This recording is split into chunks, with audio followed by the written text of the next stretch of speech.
I call this meeting to order at 12:03 p.m. Please be aware that this meeting will be audio recorded and all records can be made available upon request. Can the clerk please take roll? Amster Aaron. Here. Wang Lori. Brian Laura. Here. Rubai Aaron. Here. Fong Vivian. Henley Aaliyah. Here. Bedine Jonathan. Here. Insuasti Elizabeth. Here. Prieto Gabriela. Here. Okay. We need quorum. How many senators are here? 4, 5, 6, 7. All right, quorum's been established with 7 senators. Do I hear any motion?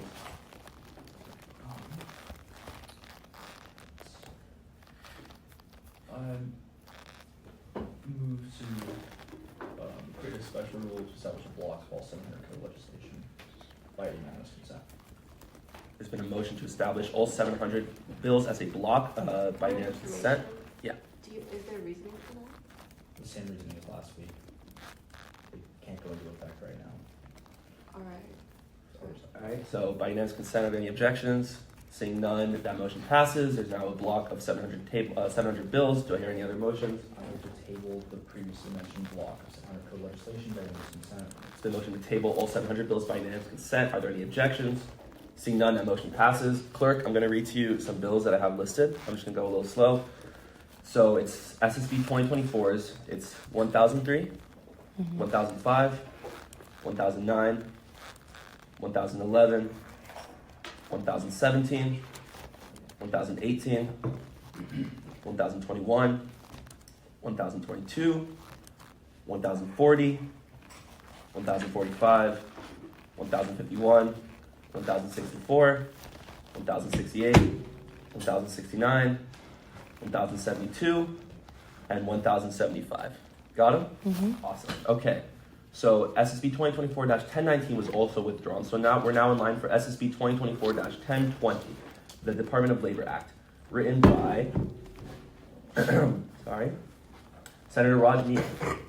Senator Rajmia, you have 5 minutes of presentation whenever you're ready. Which would you read off? Yeah, this is SSB 2024-1020. Yeah. So I guess I'll second. I think we previously spoken about this about a prior meeting. Just because you're up front, I think it was tabled, so Judiciary could reach out to legal counsel. I'm not entirely sure if that happened, but I did reach out to James Tiger and some other members of SGAO. When I spoke to James Tiger about this, I even brought up what the prior parliamentarian members brought up about the corresponding state statute that we have to have some body or some representation for in terms of bargaining, and that we are technically in violation of the state statute. There's nothing yet as like if legal counsel has anything to say. I asked James Tiger whether or not I could reach out to him directly. He said no. Legal counsel will not talk to students directly. It's just not something that you can do. So effectively, I can't reach out to legal counsel if I wanted to. So I'm not really sure where to go from there. I basically told him, like now when he's like, I'll get back to you. That's probably one of the biggest things that's been in a long time. A little bit frustrating. I don't entirely know where to go from here for the committee. I can explain the remainder of the bill again. I think. I know you were just taking minutes. I'm pretty sure you absorb the information of the bill. I don't think I have to go through all of it again, but the TLDR, I still think it stands on its own merits. I couldn't tell you, I'm not a lawyer at the end of the day, so I couldn't tell you the exact legal implications. That's really just going to be sitting on my hands whether or not legal counsel is going to take notice. I will say, when we put up multiple reserve transfers in the past, and it was brought to the attention of SGAO, and thereby legal counsel, they did have an expedited reading, especially on some of the reserve transfers for ISA previously. SGAO had to have an immediate meeting with legal counsel on whether or not that's constitutional, and they then sent out an email. So really, if we need an answer as soon as possible, or we would like an answer as soon as possible in this matter, if we took it out of committee and put it on the docket for review by the Senate, it would force their hand to actually come to the table and talk to us. If you want to ask questions about the bill, I can. Yeah. All right. You have about 2 minutes and 33 seconds. I don't know if there's anything else to add on the video. time. Okay, cool. All right, we're now in line for 5 minutes of question and answering, whenever you guys are ready. All right, I think my only question with this is, the only thing that kind of concerns me is the representation of the undergraduates. I don't foresee any issues with representing graduate students.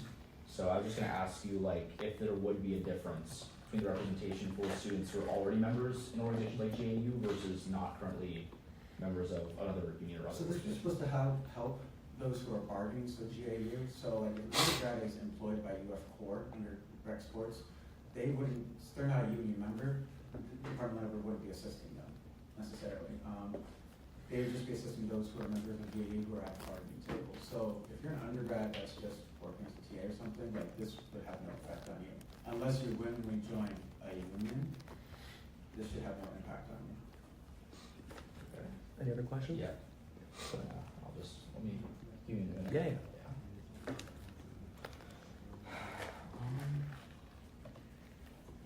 I'm specific.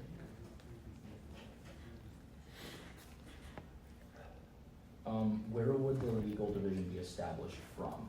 Like, it says in 580.023, the Department of Labor shall establish a legal division, provide legal oversight and assistance. Yeah, Yeah, just wondering where those people are So- selected and. simply like from the authority given to by the statute, they were able to like self-organize like some of our other agency cabinets. So I specify a legal division because a lot of this will delve into legal matters. So like if they're gonna self-organize in some way, they should at least have designated a structure for legal divisions and whether or not certain actions are legal. So if they're helping in bargaining, ideally they should have something going on. So they should have some dedicated team towards that, was my view. Additionally, if for whatever reason there was like an incidental legal matter, they would have a team that'd be able to help with that to the best of their ability. Any other questions? All right, we're now in line for 5 minutes of debate, whenever you guys are ready. To be totally honest, this goes a little bit over my head. Like, I understand what the bill is trying to do. I'm not sure if I'm walking into murky waters here. I think that this should refer to government oversight. That's like the purpose of the committee. I feel like we had underutilized that resource as of right now. I feel like, because I've tried the same thing reaching out to council, it is not really possible. So for all those cases and those bills, I think the best option before we try to force the hand would be to send this to government oversight. And that's, I think that logic holds true for a lot of things that we might have like potential legal implications for. So that's my opinion. Anyone else? Okay, given that, we are now in line for 2 minutes of final privilege. Raj, whenever you're ready. Just to make sure, you mean like the ad hoc, right? Yes. Okay. Yeah. Yeah, I mean, this can be referred to the ad hoc. I will say everyone in that committee, just like this committee, are students at the end of the day. So I'm not entirely sure if that committee has any more knowledge or purview than this committee would in terms of legal matters for this and implications. Because, I mean, none of them are trained JD lawyers, so I'm not sure where the difference between the two would be. I know it's ideas for oversight and reform in that matter, but I'm not totally sure what they could do differently from what this committee is doing currently.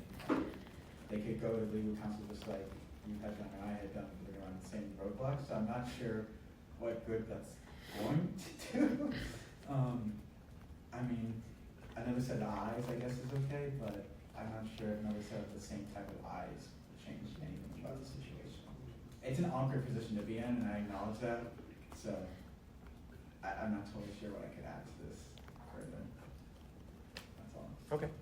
All right, that's the end of final privilege. We are now in line for motions. Do I hear any motions? I move to refer SSB 2024-1020 to the ad hoc on government oversight reform by unanimous consent. It's been a motion to refer SSB 2024-1020 to the ad hoc on government oversight and reform by unanimous consent. Are there any objections? Seeing none, that motion passes. SSB 2024-1020 is officially referred to the ad hoc on gov oversight and reform. Okay, we are now in line for SSB 2024-1023, Financial Transparency Act, also written by Senator Raj Mia. Raj, 5 minutes presentation whenever you are ready. Before I begin, can you send an order of like the docket? Say it again? Can you send an order of the docket? It's the order of the docket is I'm going exactly off the OneDrive. I'm just skipping the table bills. I think I accidentally sorted by. It's, yeah, if you sort it up, it's, yeah. Okay, so yeah, 1023, whenever you're ready. 1022. The Financial Transparency Act, nothing changed from the last time we reviewed this. I honestly forget what the issues with the bill from the previous meeting were. I'm really sorry for it, but I don't really go over this again. I don't think I found any issues on my end of the bill for the amendments characterizing it, because it's just like reporting to the Senate, so we have itemized list. Oh yeah, it was DocuTrack. I mean, I honestly still think simple statements and merits. I mean, I think the issue is that it didn't explicitly say DocuTrack. I don't think it needs to say DocuTrack, because we could always move away from DocuTrack, and this could still be pertinent for that. It just so happens that DocuTrack fulfills the requirements of being able to use DocuTrack to simply create the printouts to give to the Senate when they're doing things. So, yeah, if we expect to say DocuTrack and next year in the DocuTrack, I think it would honestly be a poor judgment to amend this bill to reflect that we use DocuTrack. It gives us the flexibility of just any system that we use for financial matters and making requests that we can simply just use that system to create the printout and hand over for financial transparency. I don't know. Being vague is sometimes a benefit in government because it gives us the flexibility because things change over time. Yeah, I think I can go more into final privilege in depth if there's anything that needs to be said. Okay, cool. All right, so we're now in line for 5 minutes of Q&A. Guys, whenever you're ready.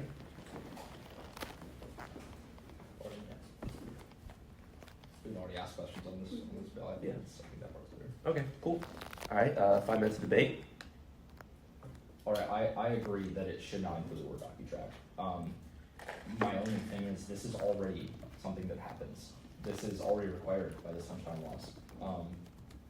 Like I've seen these. Like you can PR them, and they are out there. Like these. It says establishing a standardized process. The standardized process is there already. There's itemized receipts for everything, and all of the executive branch stuff listed. So I mean, frankly, I'm not sure I see the purpose of this bill. I'm not sure if this could, in fact, change that process that already exists. So yeah, that's mine. Does the process include sending those reports to Senate, or is it just making those reports that's itemized? I believe it's just making the reports, to my knowledge. But I mean, like as I said, they are public record. Like they're still very easily accessed. I remember talking about this last time actually. This is May 1st of the fiscal year. I just think like it doesn't hurt to have somewhere codified that they have to send it to Student Senate just for processes since it's needed. If they're supposed to be doing that anyway, then. See, I mean, also everything's already done through SAR. That's already like requesting that's already part of student government. So I'm going to agree with Aaron here and think that this is kind of already mandated. But I get what you're saying. Yeah. All right, is there any other debate?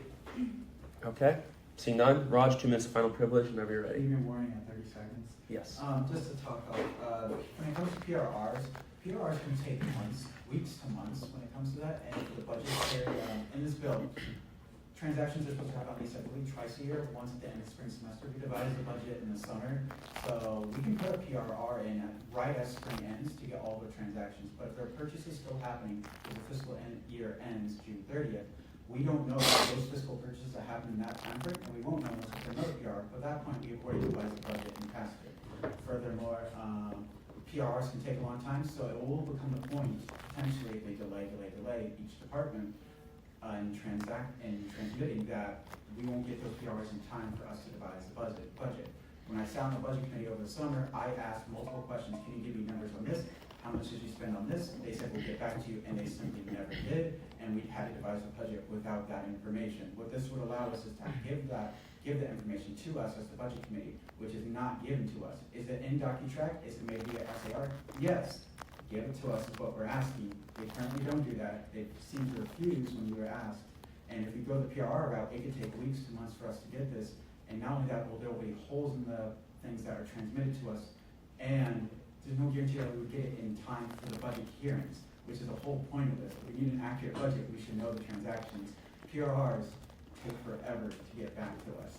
Like, you have to put in a formal request. 30 and seconds. Each one individual, that's 30 seconds. Yeah, there you So it's just an obscene process just for the budget committee, which is supposed to have oversight over the entire big five, $23 million, that we have to jump through that many hoops. Like, this should be an automatic thing for us to go on. Like, I shouldn't have to ask questions during the meeting in order to get that given to me. And then only have them refuse or just delay until after the hearings. Like, we have a strict timeline for the budget. We have to get it passed. We need the information, and it has to be. That's time. Thank you, Raj. All right, that concludes public comment, or final privilege, sorry. I don't know what's going on. Okay, we're now in line for motions. Do I hear any motions? I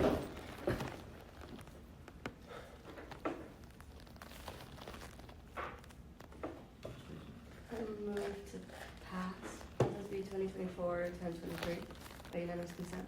It's been a motion to pass SSB 2024-1023 by unanimous consent. Motion's been objected to. Any other motions? I move to table SSB 2024-1023 by unanimous consent.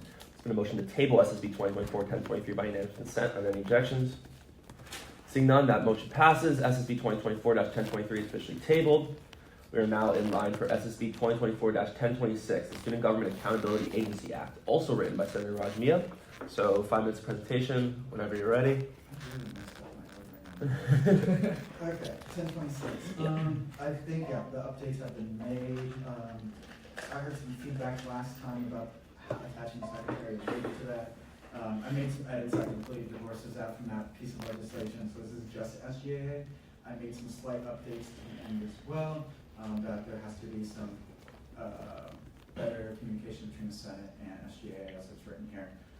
Just to give a rundown, this allows it to be an independent body in the 500 codes. Previously, we had a lot of agencies listed in the 500 codes before 2019. A lot of them were then moved under the, I believe, 200 codes is the executive branch, to be directly under certain members of the executive branch. I have it in the 500 codes because I think the accountability office to be divorced from most of the branches of government and to enforce accountability to be non-biased. That's why I have it listed in the 500 codes. This body is meant to just simply hold everyone to account, especially, for example, clubs, just so they're regulated so they're not doing anything crazy. I have outlined a couple positions, foster collaboration between Senate via Senate liaison, Secretary of Audit, Vice Secretary of Audit, confirmation justice for that. Term limits are also outlined in this, as well as a legal division of oversight.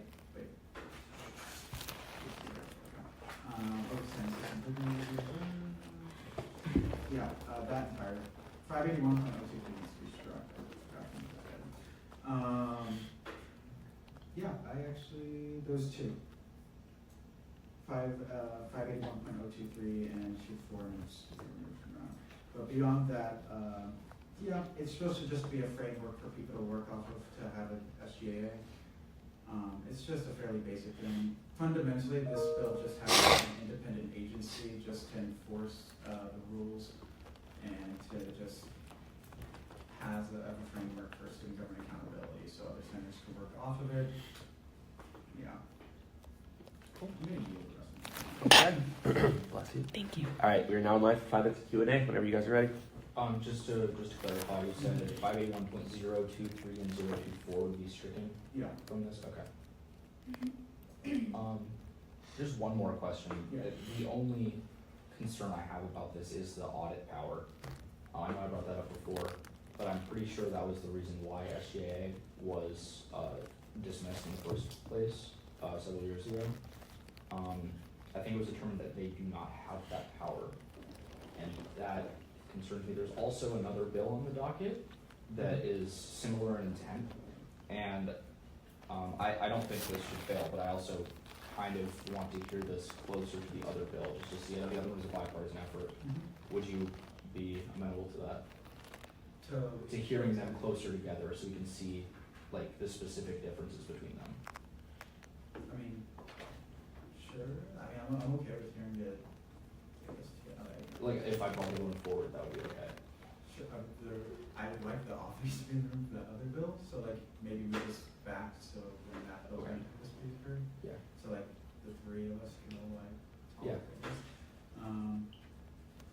Yeah, I mean, I'm not opposed to either of the other bills, so like, if we want to hear around the same time, it's fine. Any other questions? Okay, 5 minutes of debate, whenever you guys are ready. Just like I said, I think the audit power is a reasonable concern to have for this.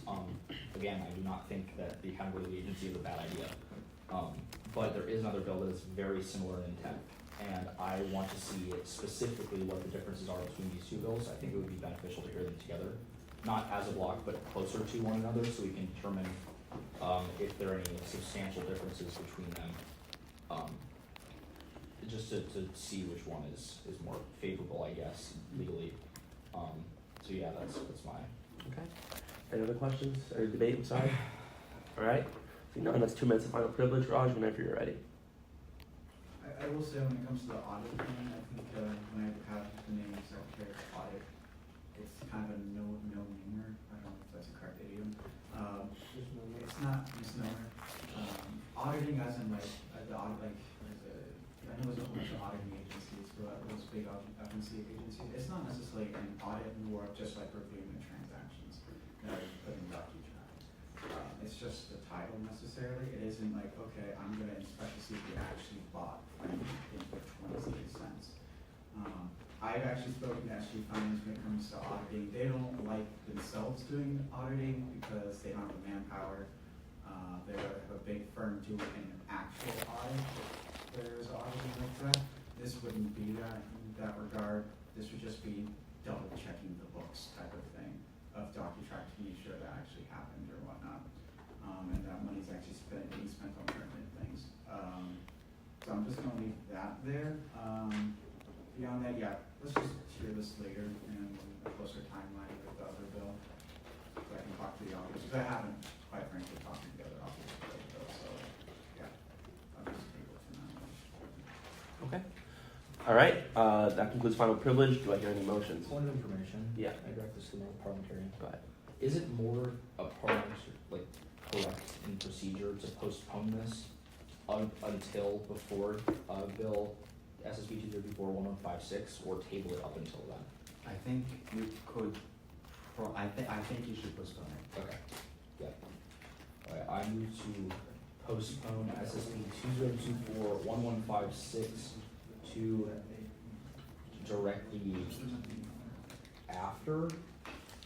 Oh, postpone SSB 2024-1026 to directly after SSB 2024-1156 by unanimous consent. There's been a motion to table SSB 2024. I'm sorry. There's been a motion to postpone SSB 2024-1026 until right after SSB 2024. Which one? I'm sorry. 1156. 1156 by unanimous consent. Are there any objections? Seeing none, the motion passes. That bill is postponed. Okay, we are now in line for SSB 2024-1032, Satellite Campus Student Government Alignment Act, also written by Raj Mia. Raj, 5 minutes of presentation whenever you're ready. One of my favorite bills. Again, nerd. I guess I'll give you the context again. I don't know what else I could say. This specific one, this is 1032, right? Yeah. This is just correcting the table of contents that if we're going to make a separate chapter in regards to the topic of satellite campus student government, it has to be added to the table of contents. So that's exactly what this bill does. That's all this specific bill does. If we actually intend on ever making laws or I guess code changes for satellite campus student government, I feel like it's a fair minimum to update the table of contents.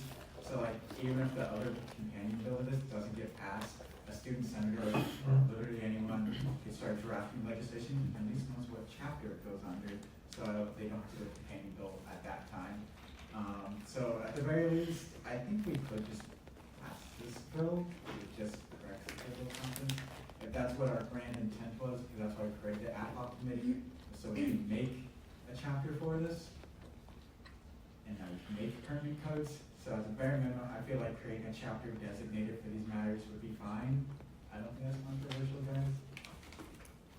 Okay, so just, I know I yield. Okay, thank you, Raj. We're now online for 5 minutes of Q&A. Whenever you're ready. I did this thing's not that. Would this establish it just changes the table of contents? Does it actually create a new document in the codes? It creates a new chapter, and in the 100 codes, I believe the Senate secretaries will be directed to making a chapter page. That's literally the implication of it. So it's really just, this is more of an administrative thing. And it would allow someone to be like, oh, I'll do 900 for anything pertinent to this, instead of I don't know, this is going to 500, 400. That's really all it would change. Any other questions? All right, 5 minutes of debate. Whenever you're ready. Again, this is the precursor to a much larger piece of legislation. I will say I'm not sure. I think it's a great idea to have an empty chapter. I kind of think these should be heard together. I understand the purpose of having the chapter, but I think it'll look a little bit suspect if we have an entire chapter with nothing in it as of right now. So I do think these should be heard as a block, or this should be heard immediately after the other piece of legislation.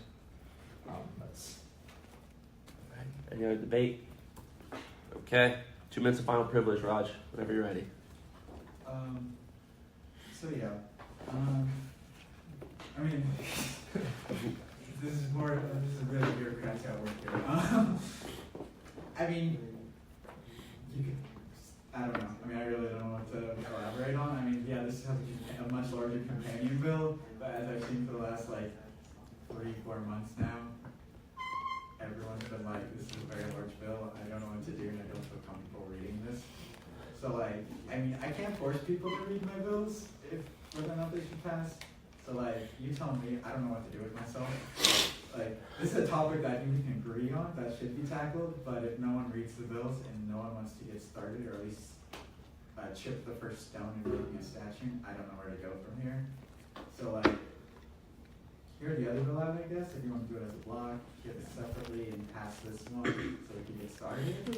I mean, tomato, this adds a single page and changes the line in the 100 codes. Yeah, I yield. I don't know what to say. All right, that concludes final privilege. Are there any motions right now? I move to suspend the rules and create a block of SSB 2024-1032 and SSB 2024-1033 by unanimous consent. There's been a motion to create a block of SSB 2024-1032 and 1033 by unanimous consent. Are there any objections? Seeing none, that motion passes. Are there any other motions? I move to consider the block of legislation previously created by unanimous consent. Been a motion to hear said block by unanimous consent. Are there any objections? Seeing none, that motion passes. We're now in line for the block of SSB 2024, 1032, and 1033. So do I hear any motions or anything?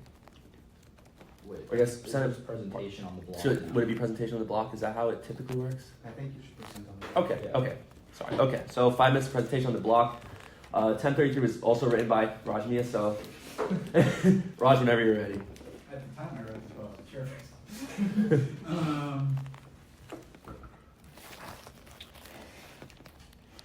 9 pages. I don't know where to summarize this here. This is, I would like you to ask me questions because it would kind of be ludicrous for me to talk about this for 5 minutes again. But I'll give you a TLDR. Defines campuses and student government and pertinent. So on-campus student government, which would be us, and any pertinent satellite campus student government would be defined as such. So I'm going to be using the potentially both the now campus, satellite campus in development at Jacksonville, which ideally would have 10,000 graduate students. I'm using that as the main example here. If this is passed as is, nothing inherently would change except that the student senate would now have the powers to make an assembly and a student government at said satellite campus. We We would have to do that with a piece of legislation called an act of union, and that would allow them to have an opportunity to transition into their own form of government there. Additionally, that would give them the autonomy to use their ANSPs as they wish solely without our input, as long as it isn't straight up illegal. This would also allow us to allocate some funds to them to start with an SG advisor of their own to help them out getting started. Because I doubt Jerome and Jackie are going to commute to Jacksonville or would want to, because they're also paid to be here and they have offices that they have to be at, so it really is not possible for them to do that. So it allows them to have the provisions of doing so, but also outlines electoral procedures initially and allows them to figure out how they want to run their area.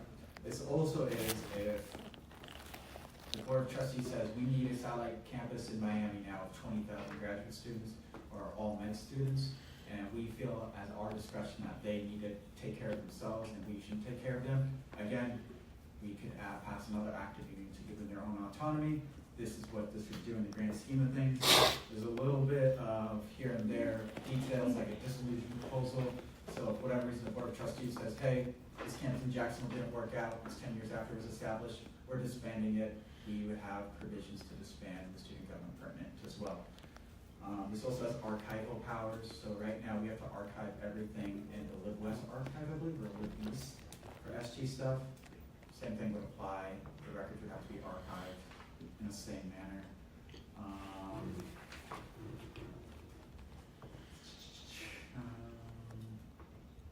Yeah, this would also mandate that they have multiple branches of government, an assembly of some sort, their own judiciary, that we would have to establish because we have a Supreme Court, so our Supreme Court would still reign supreme, but they have their own like circuit court to a degree. Additionally, they can have their own executive. If they want to call it a governor, they can. If they want to name it, so be it. How much time do I have left? You have 2 minutes. Also, this outlines that, again, we would have a discretion, so it wouldn't be like they wanted, they could, if they wanted to create a proposal and submit that to Senate, so like, hey, we have 20,000 people, can we have our own campus student government? They have a proposal and submit it to the Senate as outlined in here. I think they would have to like, just how we do initiatives here, they'd have to have a blue and black email and then send it to the Senate, and we would have to contemplate that whether or not that petition ballot and that we should have it, and it'd be ultimately up to our vote whether or not to deny or accept that. Yeah. Basically, this is to allow those campuses that would have millions of dollars in ANSPs to allow them to use their ANSPs as they see fit. Because if they don't, they can't really participate in elections here because they're so far off campus. Like for example, a graduate campus. If they're gonna have 10,000 graduate students, there's 12 graduate senators in our Senate, but they have to commute every Tuesday, and I highly practically doubt anybody who goes to campus and the Jacksonville campus would want to commute every Tuesday to sit through our bullshit. I think we can all agree that's not practical. Additionally, them being students would, according to our Constitution, they have to have voting powers in all elections, so they would have to be able to vote in some way. So via absentee ballot, they would be able to vote in our elections for their specific constituency. And because the student body president is the only member, the only student who don't vote for trustees, they are required to have to vote for that. So we can do that via absentee ballot, but if the SOE chooses to, they can do the limitation there. But as per the Constitution, they're required to be able to participate in that election because there's only one student representative. So yeah, ask questions, please. Cool. All right, we're now live for 5 minutes of Q&A. I actually have a question really quickly. So talk about the active union. So that would be from the UF Student Senate here in Gainesville. Could that active union be rescinded for a particular reason? And if so, what would those reasons be? So once passed, that would start the process of creating the assembly and the student government. You'd have to put a dissolution proposal in order to effectively rescind and disband that student government. So like a bill of law, once it's passed, you have to repeal it with another bill of law in a way. So if you already passed it, which ideally with a 2/3 vote of membership, so that's a very high threshold, it's not something taken lightly if you're going to go that way. It's also there with that high threshold to have a little bit of isolation so that we couldn't just effectively govern via codes to that student government campus, if you notice, some of the thresholds are slightly high to get the ball rolling on that and to make changes to this chapter. So we can't just effectively say, oh, you can't do this, you can't do that. For our students. Alright, I have several questions. So I spent a lot of time going over this. Firstly, so I know we talked about last time, legal trouble with them not having the power to vote. So does that only apply to their right to vote in student government elections or to have a student government of their own? Can you say that one more time? So we mentioned legal issues surrounding their inherent right to vote as ANS members of the university. Does that legal trouble only apply to their being able to vote or their being able to have their own student government? To vote. Okay. That's what I was explaining is that because they're ANS paid students and they are students, they have the right to vote in all elections. And the legal trouble is that they're completely separated. It's very difficult for them to participate. That's why they, in theory, could, but just giving them their own autonomy just fixes the issue of them using their own ANSPs and just being their own separate thing. Okay. So this would establish their student government under which they would vote in their elections and their elections only, correct? They would vote in their elections, but because there's only one member in the board of trustees, and that's Olivia Green, they have to have a right to vote for that. Okay, so they could vote for executive ticket at the main campus, and then they could establish a legislative body or at their own, okay. One more thing, is there a particular reason you chose the threshold in 913.003 for the petition? It says that the student body of the Sally campus and must be sponsored by 3 student organizations. 19.333? 913.003. Say that, I'm so sorry, say that number again. 913.003. 912?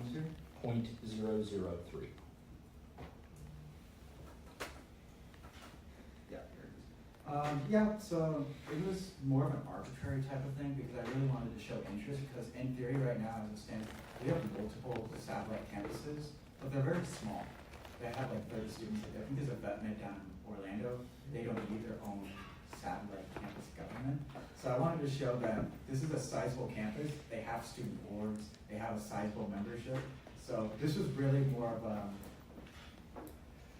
very arbitrary barrier I put up, just like how the 500 signatures that you have to get on the executive ticket here. It's fairly arbitrary. So, I mean, I'm open to changing that, but that was just a barrier I wanted to put to say like 10% of their student body or 500 people and sponsored by 3 student boards. We have a sizable number of student boards and student population. That's pertinent to having a petition, I feel like. It could be higher, it could be lower. I'm open to anything. Just to clarify really quickly, it says at least 500 students minimum and 10% of the enrollment at the satellite campus. Does that 500 students include the main campus here? No, Okay. of those students there. Okay, so so if 500 is not, if it's less than 10%, does that need to be included?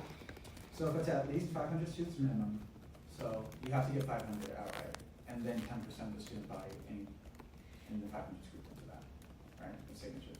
The 500 would be part of the 10%. Yeah.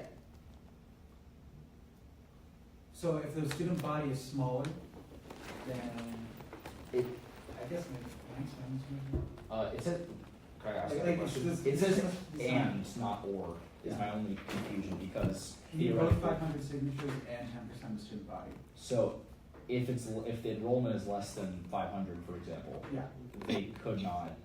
yeah. Okay. Because I don't think a campus of. Okay. Should be really different. Okay, so this is just making sure that the minimum threshold size for the satellite campus has to be, it would have to be 5,000.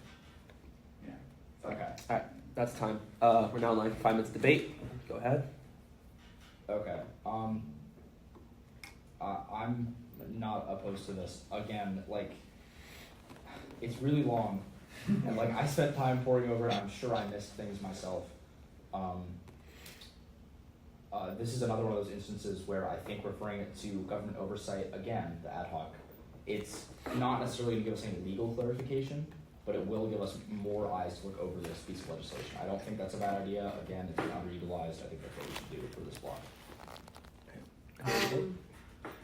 I respect that point, but at the same time, I feel like since we don't have any legal questions about this, and after reading it, I don't see anything wrong with giving a framework, like a baseline for setting up satellite student campus governments. I don't think there's anything that will drastically change the way we run our things by passing this at least along to first readings, where many more people can then take a look at it, especially since we know we want to give these satellite campuses power.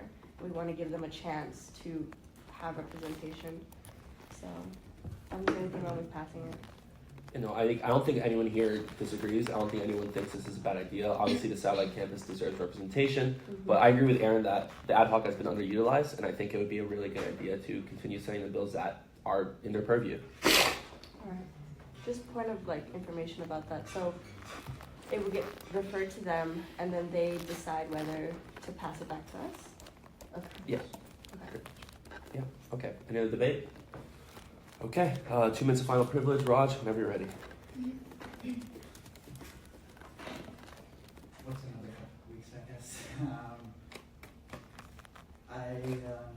And if it's gonna go to the oversight committee and back to this, I encourage everyone to read it in the meantime as it's gonna go to the next committee and they'll hopefully read it over and give their input on it.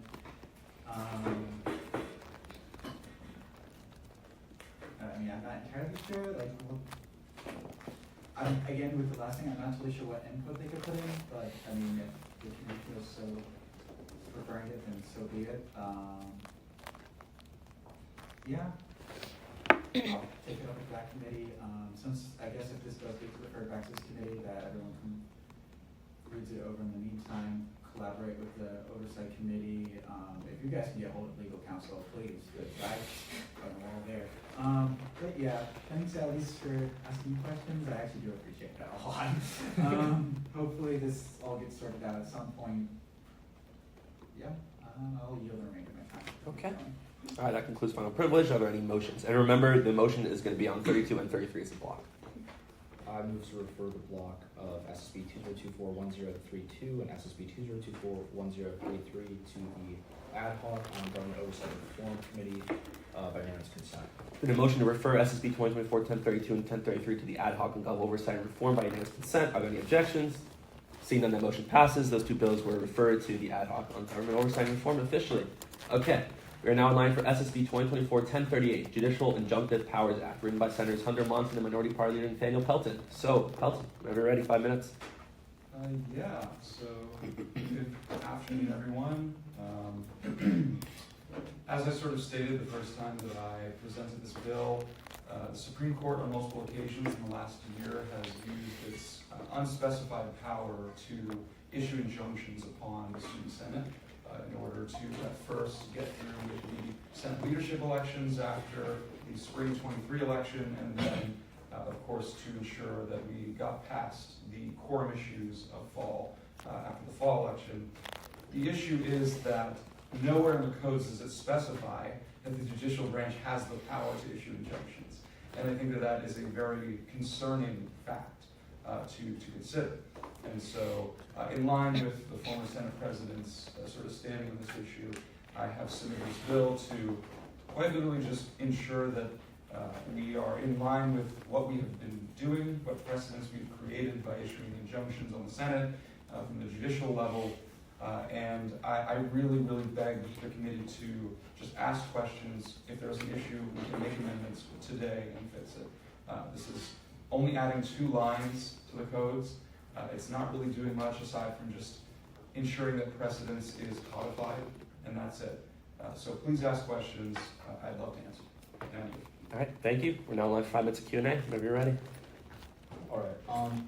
So I don't disagree that this power has had precedent and exists. I wanted to ask, do you fear at all that this will possibly limit any other precedents that have been set for Supreme Court powers by codifying this?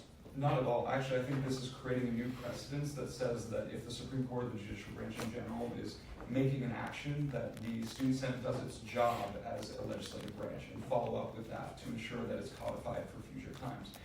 The issue that we currently have now is Say, for example, this last fall semester, one of the parties that was required to negotiate a peaceful transition of power said, I don't care about the injunctive order. We're going to go meet in judiciary and we're going to continue the business of the Senate. Because there was nothing codified that says that the judicial branch has the power to issue injunctions on the Senate, there was no way for the judicial branch to follow up and say, oh, well, we actually have this power, now we're going to enforce it because you're not following our order. We have a significant issue, and that is that there's nothing that binds an injunctive order because it doesn't exist in the codes. And so I don't fear about the implication of this bill. I think that the only serious implication is positive, in fact, to say that the legislative branch has a responsibility to codify consequences. Okay. So you talk about pending cases. So if any sort of case was just brought to the court, you're basically codifying that the Supreme Court could injunct an official that has a pending case being heard about them at the moment, correct? Yeah, I think that's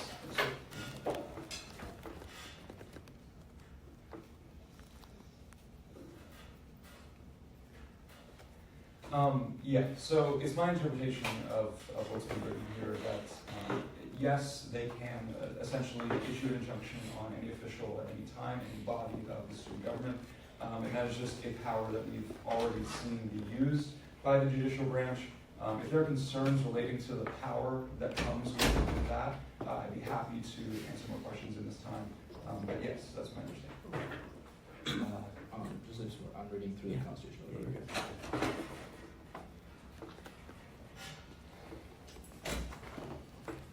I have a quick question.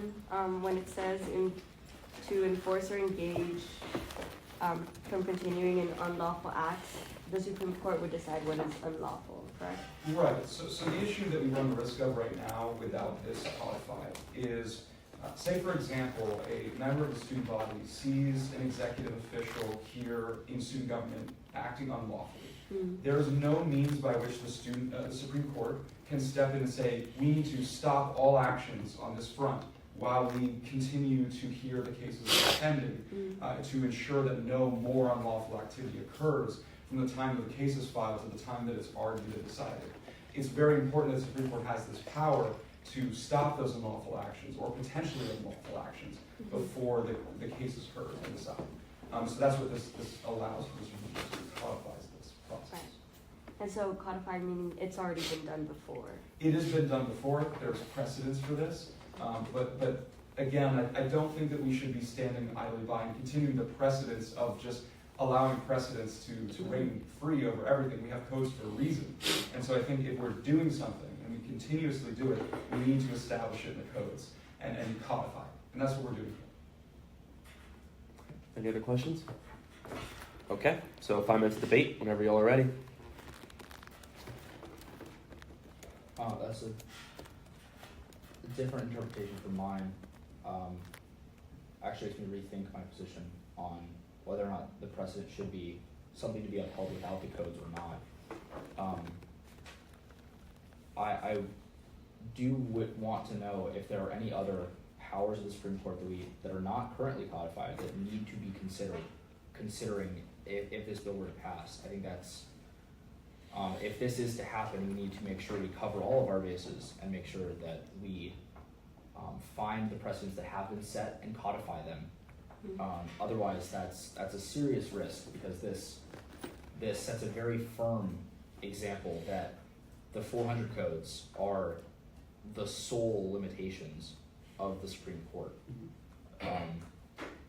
That's my perspective on it. I would agree. I think that the Supreme Court has a lot of unenumerated powers that are essential to its functions. So I don't want to necessarily see this immediately failed, but I think that maybe we should look into more of the unenumerated powers and exactly how they would work in terms of codification. Any other debate? Okay, seeing none, 2 minutes of final privilege whenever you're ready. We have this concept here, this government and a lot of government, especially here in the US, called checks and balances. It's our job as a legislative branch to determine what is too much and what is not enough of the other branches of government.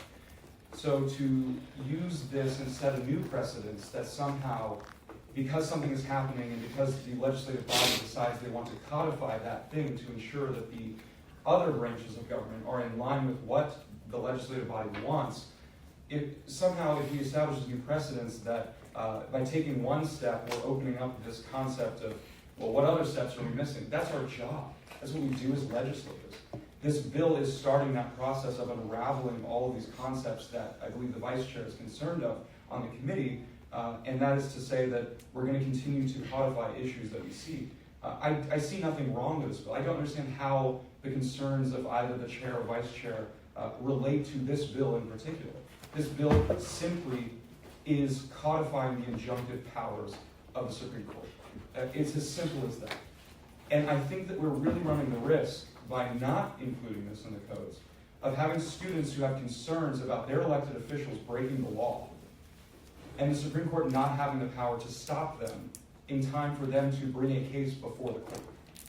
It's the job of the court to ensure that when an unlawful act occurs, that there are repercussions for those officials.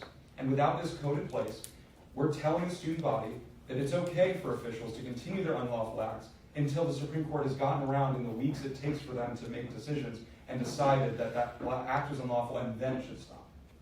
It's dangerous for us to fail this on implications simply because it doesn't do enough to fix other problems. That's setting a dangerous precedence for this committee. Our job as legislators is to fix problems piece by piece. Nobody has a solution to every problem. And so I see no reason to fail this on implication or any other of the 5 criteria. Thank you. Okay, we are now in line for any motions. Do I hear any motions? I move to table SSB 2024-1038 by unanimous consent. The motion to table the bill by unanimous consent. Are there any objections? Seeing none, the motion passes. SSB 2024-1038 is officially tabled. We're now in line for SSB 2024-1039, Modern Voting Rights Specification Constitutional Amendment of 2024, written by Senator Hunter Monson and Minority Party Leader Nathaniel Pelton. So, Pelton? I ask that the committee fails this bill in constitutionality. The deadline for constitutional amendments has passed. Okay. If everyone's amenable to it, we can just make a motion. No, we can't. We determined we could not do that. Okay. So, all right. Either the bill could be withdrawn right now, or I withdraw the bill. Okay. Can you just for records, could you email Judish that you want to withdraw that bill? Sure. Okay. Thank you. Okay. 1039 has been withdrawn. We're now in line for SSB 2024-1044. This is the Protect Our Democracy Act, Volume 5, written by Minority Party Leader Nathaniel Pelton. So 5 minutes of presentation. Good old Protect Our Democracy Act. So this bill is a couple of things. We discussed it before. First, instead of issuing a warning for senators who are out of line for simply, let me just make sure that I know exactly what we're talking about. The first provision, if you see subsection F of Rule 1, subsection 1, I should say. Essentially, as it stands now, if a senator abstains from a vote, they're required to state why they abstained from a vote. We've already seen week after week, even last week it happened on numerous occasions, senators are abstaining from votes, but not stating the reason as to why. And we've actually been breaking the rules in these weeks as President Brinkman has taken over by not issuing warnings for disruptive conduct to those senators who do not stand up and give a reason as to why they're abstaining. And so it shows that it's not necessarily a failure of the president. I just think that it shows that the rule is out of order and it's outdated, and we need to change it. And so the first change is to strike issuing a warning and simply rule the senator out of order. It lightens the load of the impact of what the president can do when it pertains to those abstentions. Also, as we discussed before, it's a slight change in the verbiage, subsection J. Instead of saying the chair will not be required to vote, it says the chair shall not vote. It's just in line with the precedents of the Student Senate. The president has never voted unless it impacted the vote totals. And so why should we keep this lackluster, very open to interpretation language of shall not be required to, and just fix it in line with the rest of our rules and simply state shall not. It's very simple. Aside from that, roll call votes, we see them happen on a regular basis. Roll call votes are very important, not only to ensure that we have a quorum in the Senate as we're voting, because it seems like quorum is kind of jumping all over the place a lot of times, but also allows for a smaller minority of senators to voice out to have the roll call vote conducted at any given time. I do not believe that having a roll call vote and having the threshold lower to 1/5 rather than majority in any way will slow down the business of the Senate. Roll call votes are already used very sort of sparingly, It's really only for those serious votes that matter to one side or another, that need to be conducted by roll call for one reason or another. And I think that lowering that threshold to 1/5, and as I said last time, we can change the threshold. I'm open to having 2/5, I'm open to 1/3, I'd be more comfortable with 1/3, but regardless, it just allows for a smaller number of senators to say, hey, we just want to do this by roll call. It's that simple. These are very minuscule changes. They're not impacting the rules a significant amount. I think this is very important as we move forward to make the rules, keep the rules up to speed with the times, and I yield. Thank you. Okay, we're now in 5 minutes of Q&A, whenever you're ready. Any questions? No? Okay. 5 minutes of debate. The second edit is in line with the precedent. I don't disagree with the second edit at all. The third edit, referring to the 1/5 of Senate President voting, I don't think this is a good idea for several reasons. Primarily, 1/5, the threshold is too low, and I know it's amenable to be changed. Typically, in my experience, roll call votes are used when it is very difficult to determine which yes or no has won the majority of the vote. So typically it's not really an issue when both sides can agree, yes, there's clearly, it needs to be counted. I think there's possibility for abuse on this roll call vote. Threshold change, the implication making it that the roll call is now the new normal for voting on bills, which I think it does decrease the efficiency of Senate. That's like undeniable. It will make things slower. I mean, if we did that for every bill, that's just a lot of time. The first one, I'm not entirely sure I've seen this, where someone has explained their vote. I don't think this is necessary. I don't think, especially for new senators, I think this is kind of prohibitive. I understand the thinking behind it, but I don't think this is necessary. But again, I do agree with the second edit that the chair shall not vote. I think that is a good precedent to have, and I don't have a problem with verbiage. Any other debate? Towards your point for the third edit, so adding the majority of 1/5, do you think would like increase the amount of roll call votes? Wouldn't it actually decrease it though? Because it's requiring a certain number of senators. Prior to this, what was the requirement to have a roll call vote? Is what I'm asking. Majority. Majority? Okay. Gotcha. Any other debate? Okay, 2 minutes of final privilege, whenever you're ready. I just think that this precedence we're setting on this committee to say that just because something that one member feels is not necessary in the rules is somehow an implication in the 5 criteria to fail a bill. The job of this committee is to observe whether the bills fit within the 5 criteria, and if they do, let the Senate decide. Let the student body elected officials decide as to whether these provisions should be changed in the rules. It's a dangerous precedent we're setting. I don't think that saying something is unnecessary somehow fits with an implication. And I'm concerned that this committee may not be fully observing their job by making sure that if we are tabling or failing a bill, it truly is for the purpose of the 5 criteria. Now, going back specifically to the edits, again, so just last week, you might have noticed that Senator Raj Mia, Senator Zoe Richter both abstained from a vote, and Senator Mia actually rised and stated for the record that the reason for him abstaining was, I'm not exactly sure, but he did do that. And that is what each senator is supposed to do, but I'm sure many senators don't realize they're supposed to do that. And so having it in the codes that the student body, the Senate president can somehow issue a warning because someone forgot to give the reason for an abstention is just ridiculous. Again, the vice chair of the committee already stated that putting the word shall not instead of will not be required to is within line with the remainder of the rules and procedures. And yes, I understand the concerns with 1/5 slowing down the means of the Senate, but members of the minority can already make a motion to have a roll call, and the votes can already happen. That already could slow down the process of the Senate, but we don't do that. It's not being abused now. It's not going to be abused with a 1/5, and I've already stated we can move it to 1/3 if you're more comfortable with that. We can move it to 2/5 if you're more comfortable with that. I simply just want to lower the threshold so as student senators have a right, have a better opportunity to ask for a roll call vote when it's necessary. And so I just think That's it's getting. Point of information. May I direct this to member leader? So in F, you said that you have to explain your abstention. Would this not rule senator out of order for explaining your abstention? What was it?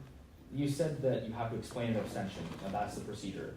Would this not rule senators out of order for stating that reason? Right, so again, as I was saying, this is just simply removing the teeth from a lot of the really aggressive aspects of the rules. So they're still penalized by being ruled out of order. So there's going to be a tap from the gavel and the chair will say you're out of order. But instead of being issued a warning, which is a lot heavier toll to require and put onto the senator, it's simply just stating you're out of order. And that's it. It's just removing the teeth, right? Okay. All right, so we're now in line for motions. Do I hear any motions? I move to amend SSB 2024-1044 to strike the line stating to strike the first amendment made to the bill. It says rule the senator out of order, and the third amendment to the bill stating 1/5 by unanimous consent. There's been a motion to strike the first and third edits to the bill by unanimous consent. Are there any objections? Motion Objection? made by a roll call vote. That motion was remade by roll call vote. Clerk, can you please take roll? Thank you. Also, according to procedure, the chair goes last. Okay. Roll call. So, question: am I asking them for their vote now, or What you're gonna taking- do is you just go name by name, like Henley, Brian. Right. Yes. No. Yes. Okay. Wang, Lori. Oh, just present people. Yeah. Oh, sorry. Brian, Laura. Rubai, Aaron. Yes. Fong, Vivian. Henley, Aaliyah. Yes. Badine, Jonathan. Yes. Inswasti, Elizabeth. No. Prieto, Gabriella. Yes. Amster, Aaron. I'm gonna abstain. What's the vote total, clerk? 5 yes, 1 no, 1 abstain. We vote of 5-1-1. That motion passes. The bill is amended. Do I not hear any other motions? I move to pass SSB 2024-1044 by unanimous consent. Motion to pass SSB 2024-1044 by unanimous consent. Are there any objections? Seeing none, that motion passes. The bill is passed. Clerk, were you able to record the amendments properly? Yes. Okay, awesome. Cool. Okay, we are now in line for SSB 2024-1049.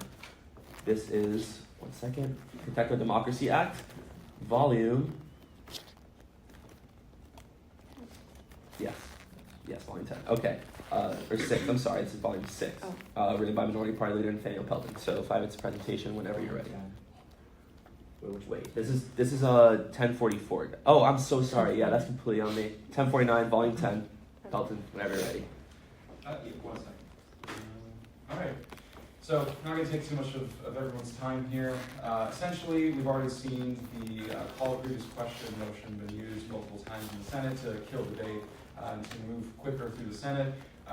I personally, as a legislator, am concerned by the fact that the Senate body and their representatives are not having the adequate amount of time to voice their opinions in debate and to ensure that the most qualified or best qualified individuals or bills are being passed in the Senate chamber. This bill essentially increases the threshold and establishes a new threshold for all calls to previous question to 3/4 of the membership. Again, it's important that the minority in any government is given a voice, and right now, as it stands with a 2/3 vote on a call to previous question, it's really limiting the minority's ability to continue to ask for a debate, which is, at the baseline, a very crucial cornerstone of democracy. And so all this does is ensures that a smaller group of individuals, should they choose to want to continue to have debate, they can. And it's as simple as that. I yield. Thank you. Okay, 5 minutes of Q&A, whenever you guys are ready. None? Okay, 5 minutes debate.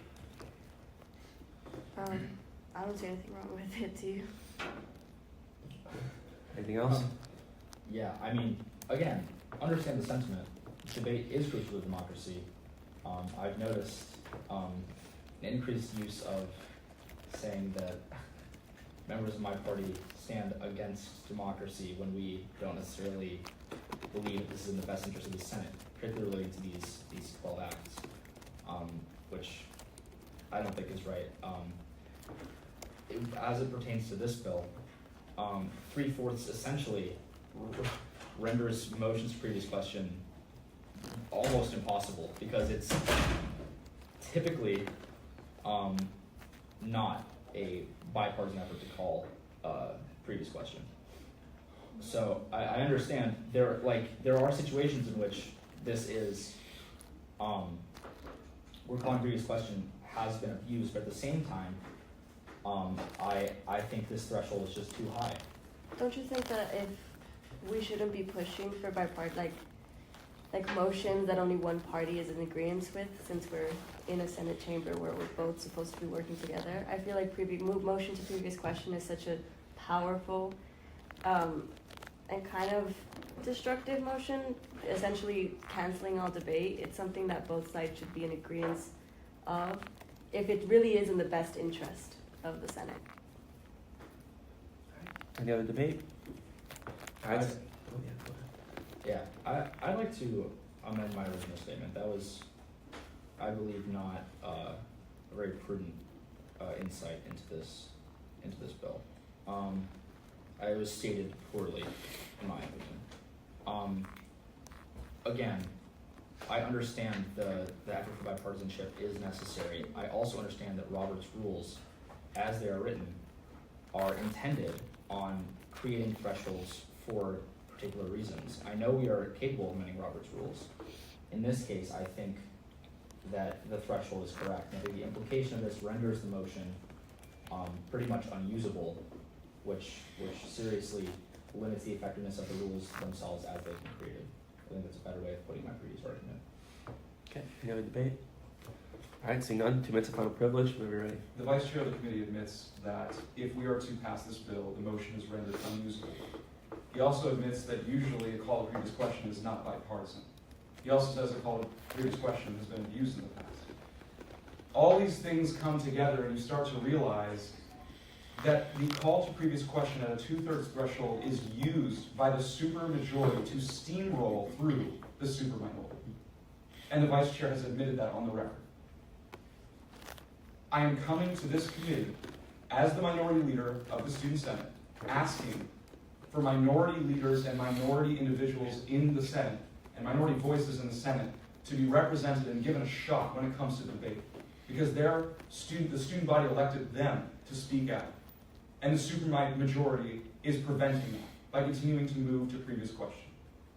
It has been abused. I agree with the Vice Chair. It's been abused, and it is unusable by the supermajority with this case because it requires bipartisanship in the Senate. We can all agree that the Senate is being run inefficiently, but it can't just be the decision of the supermajority that the Senate is running inefficiently to then steamroll through everyone and steamroll through everything to get to their business. I think it's ridiculous. I know that the word democracy has been used many times, as the Vice Chair did incite in their speech, but it's important that we have this conversation because we're seeing members of the Student Senate who have been elected by the student body be steamrolled over when they bring up adequate and reasonable points to fail someone on the floor, etc. And so it's time that we reinstall democracy. It's time that we reinstall the ability for minority voices to have a place in the Student Senate, as the student body elected them to be. And it's time to make sure that this threshold is raised, so that way decisions are made in a bipartisan manner. So that way the student minority can also agree and say, yes, it is inefficient, let's fix it. I yield. Thank you. All right, we're now in line for motions. Are there any motions? I move to table SSB 2024-1049 by unanimous consent. Motion to table the bill by unanimous consent. Are there any objections? Seeing none, that motion passes. SSB 2024-1049 is tabled. We're now in line for SSB 2024-1060, Special Meeting Provisions Establishment Act, written by Senators Hunter Munson and Minority Party Leader Nathaniel Pelton. So, 5 minutes of presentation. Now Just a second. Yeah.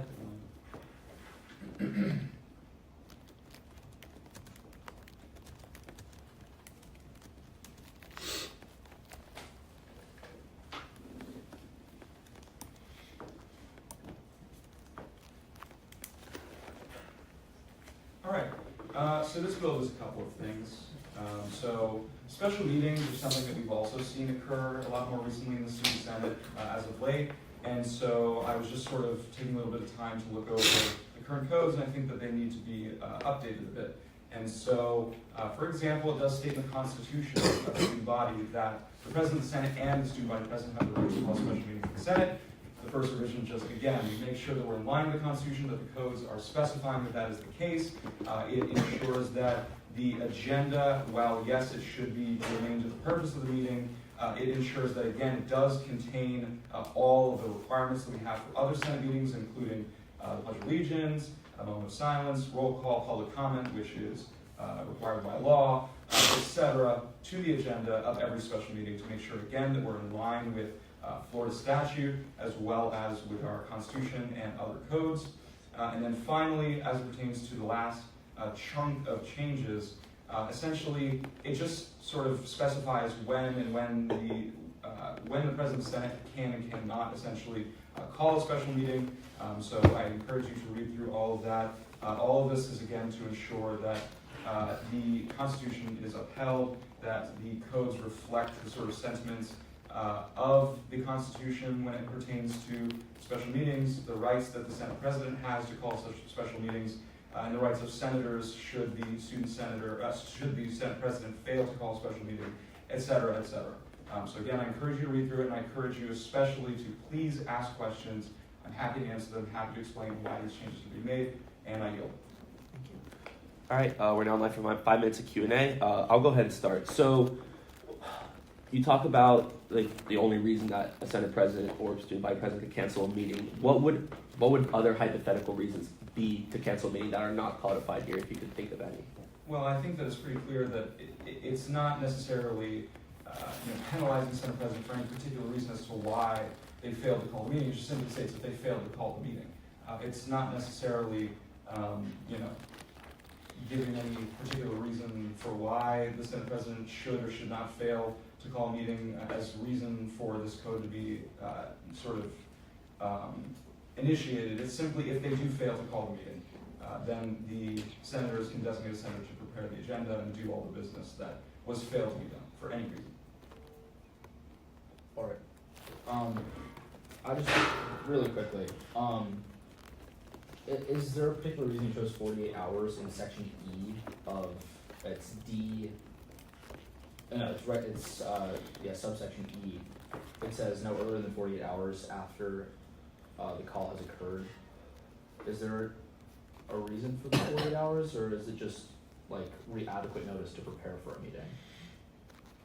So, yeah, basically there's a rule in place that essentially states that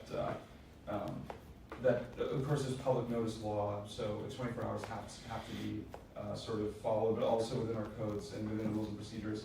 I do believe it states that notice of a Senate meeting should be given 48 hours in advance of the meeting. That's why that's in place. Any other questions? I have a quick question. So, if the Senate President doesn't schedule the special meeting, what is there like designations for which senator then would? Yeah, so essentially, this only relates to the actual scheduling of the meeting. Okay. Say, for example, the Senate President went rogue, they didn't schedule it, they didn't even show up to the special meeting. There are already codes and rules in place to make sure that after 15 minutes of the Senate President not showing up, then the next person in line to the Senate Presidency would become the chair, calling the order. So that's already fixed. This is simply just a matter of calling the meeting and scheduling it. All right. Referring to petitioning senators, a question about the same section. Should it not fall directly to the next in the line of succession to prepare the agenda? I did not personally consider that as an option. That's something that could be explored, I suppose. But I think that the issue is usually what we see is if I'm just, again, hypothetical situations, because usually we have to deal with these things. So, of course, the majority party usually is the one that holds all of the positions in the Senate executive. If the minority party were to put together petitions enough to call for a special meeting, but the majority party in power were to not, to fail to call that meeting, then there's a situation in which the majority party would essentially just never call the meeting, and in that line of succession, again, they would never call the meeting because that's their political sort of prerogative. And so this ensures that those who are asking for the meeting, who are petitioning for the meeting, have the power at the end of the day, if necessary, to do as they should to call the meeting and prepare an agenda, etc. Yeah, Ronan, what's up? So some of the language, it's not all of it, part of it is Nathaniel's crafting, but some of the languages came from a set of proposals I had brought both to Pro Temp Demera and members of the minority party at the time. What this was born out of, at least some of this, was at the time there was a call for a special meeting, and Senator Giordano, the Pro Tempore at the time, who was the chair of the Senate, never did so, and there was nothing to force her to do so, and so that's part of what this was born out of, was the fact that, and no one in the line of succession did so either, so there was just like a petition had been submitted by a majority, but nothing happened, so that's why some of the language of this is the way it is, to allow someone to do so because the majority of the Senate has to reach such a meeting. Parliamentarian? I'm a little bit confused because although I understand, the questions surrounding enforceability, and we did just hear some legislation about what was it, injunctions and all that. It was my understanding that under the Constitution, the Supreme Court already has the enumerated power to order people not to do unlawful things and desist from doing unlawful things if they believe that it is possible that continuing a certain action would be unlawful. So since it's been,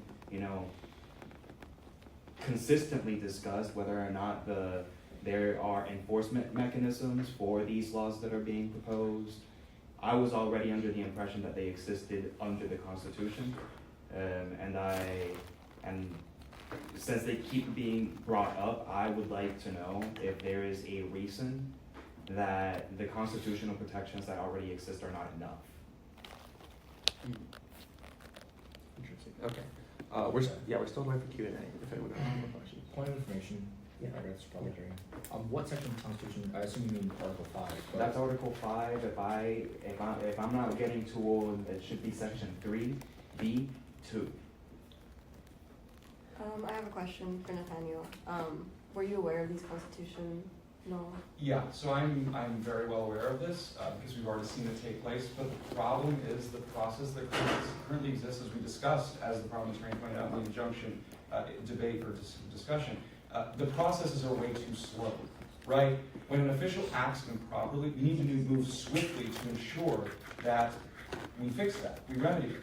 But right now, the Supreme Court acts so slow, takes 2 to 3 weeks to come out with a decision, that we cannot properly move quick enough to make sure that officials are doing their jobs. And so that's why this bill is still very important and vital to ensuring that the Senate operates correctly.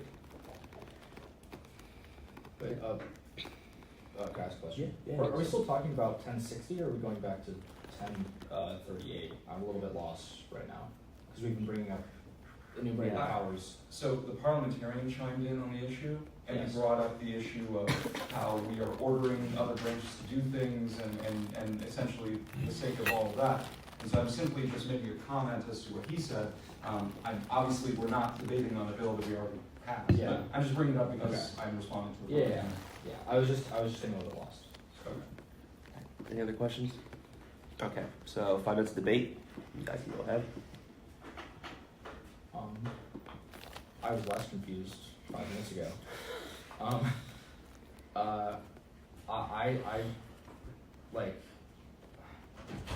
I think this is reasonable. I do think that if we are to pass this, that it should be stated that it falls along the line of succession, and that if no member of the line of succession calls the meeting, that then it falls to the petitioning senators. I think that's a reasonable amendment to make for this case, because the only case that it should be going to petitioning senators is in the case where the line of succession fails to call a meeting. So I think that's a reasonable amendment to make.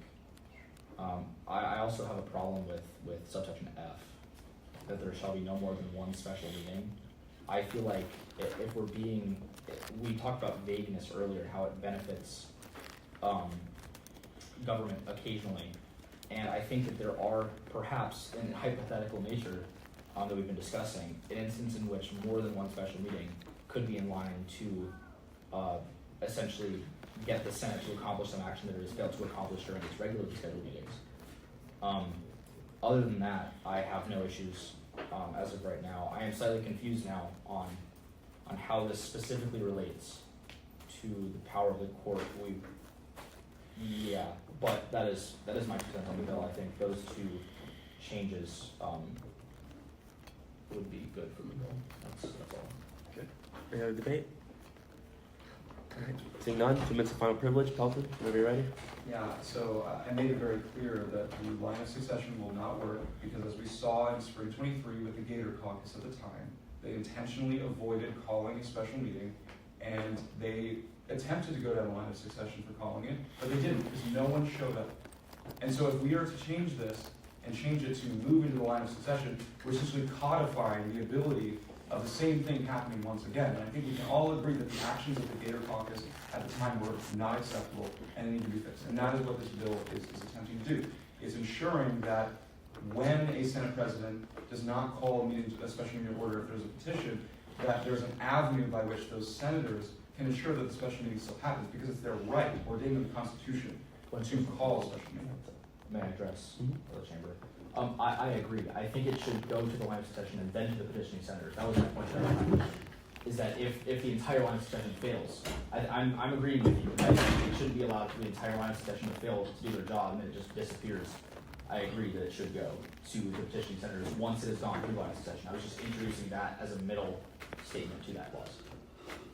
You still have a minute 10 Thanks. if you want. I wasn't aware of, so I appreciate the clarification. That works for me. As far as everything else goes, it's our responsibility to make rules for the student senate. When student officials do not follow the rules and they don't do their jobs, it's our job as elected officials to step in and ensure that everyone is held accountable, especially when our system works so slowly. I encourage each senator on the committee to please read through this bill. It sounds to me as though this is going to be tabled, and I understand. I'd be happy to work with the Judiciary Committee in the next week or so to try to remedy some of the concerns and issues that we have here. But there are no issues of constitutionality.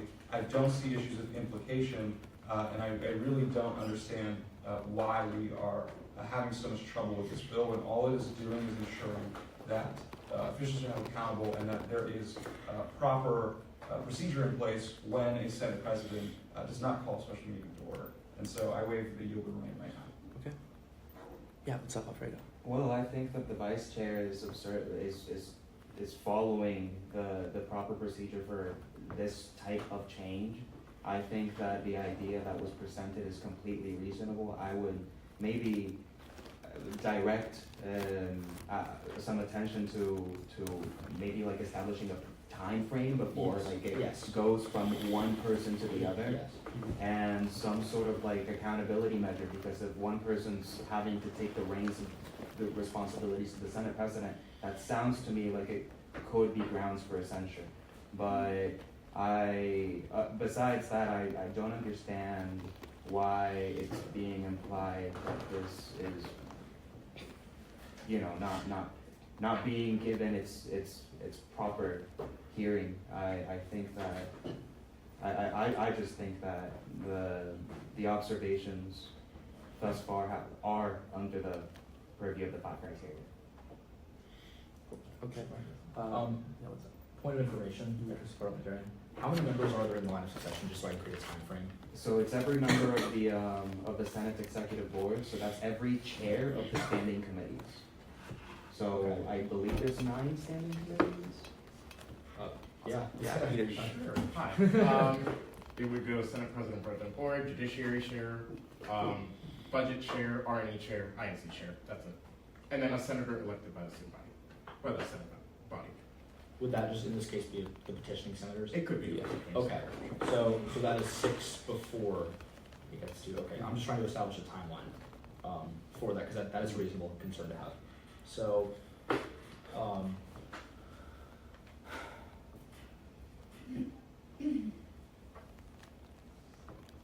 Where am I from motion? So Yeah.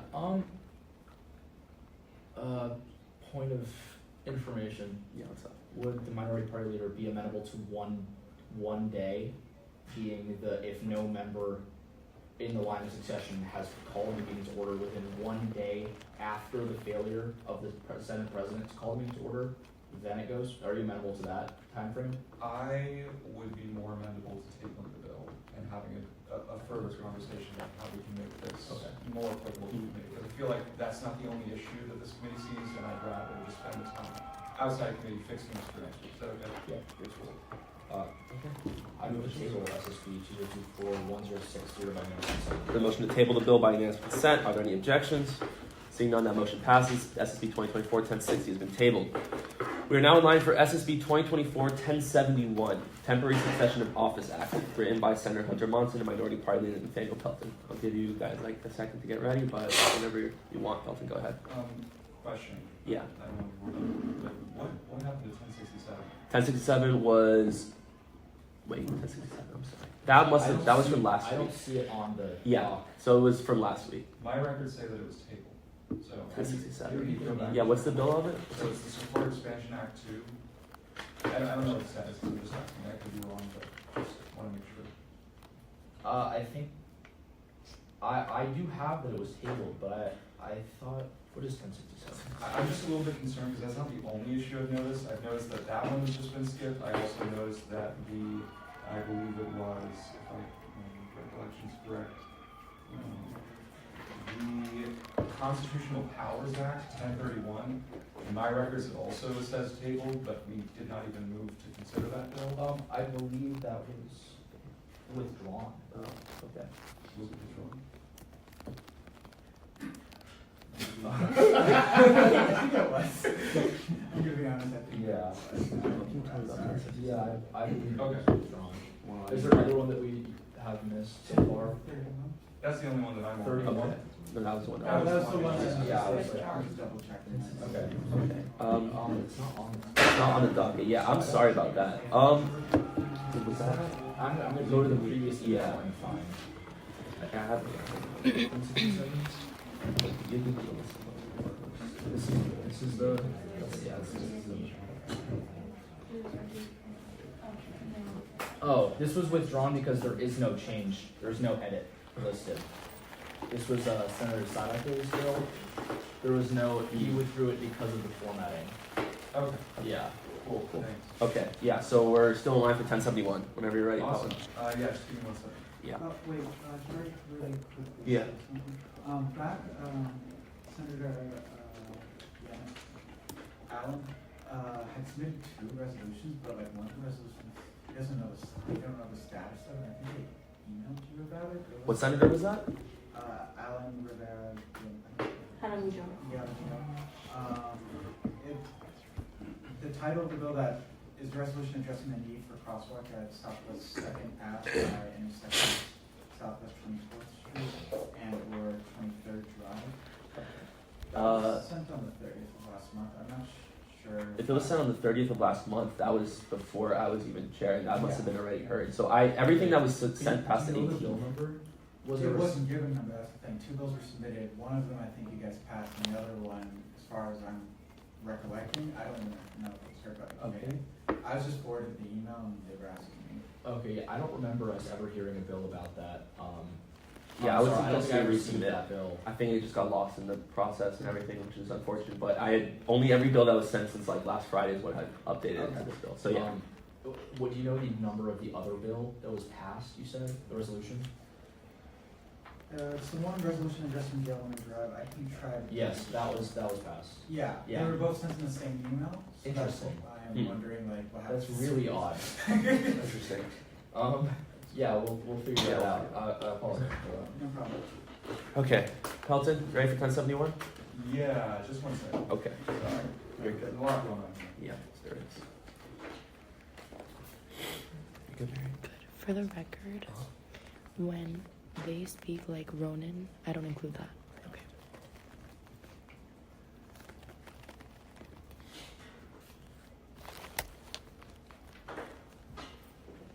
Okay. Ready? Go ahead.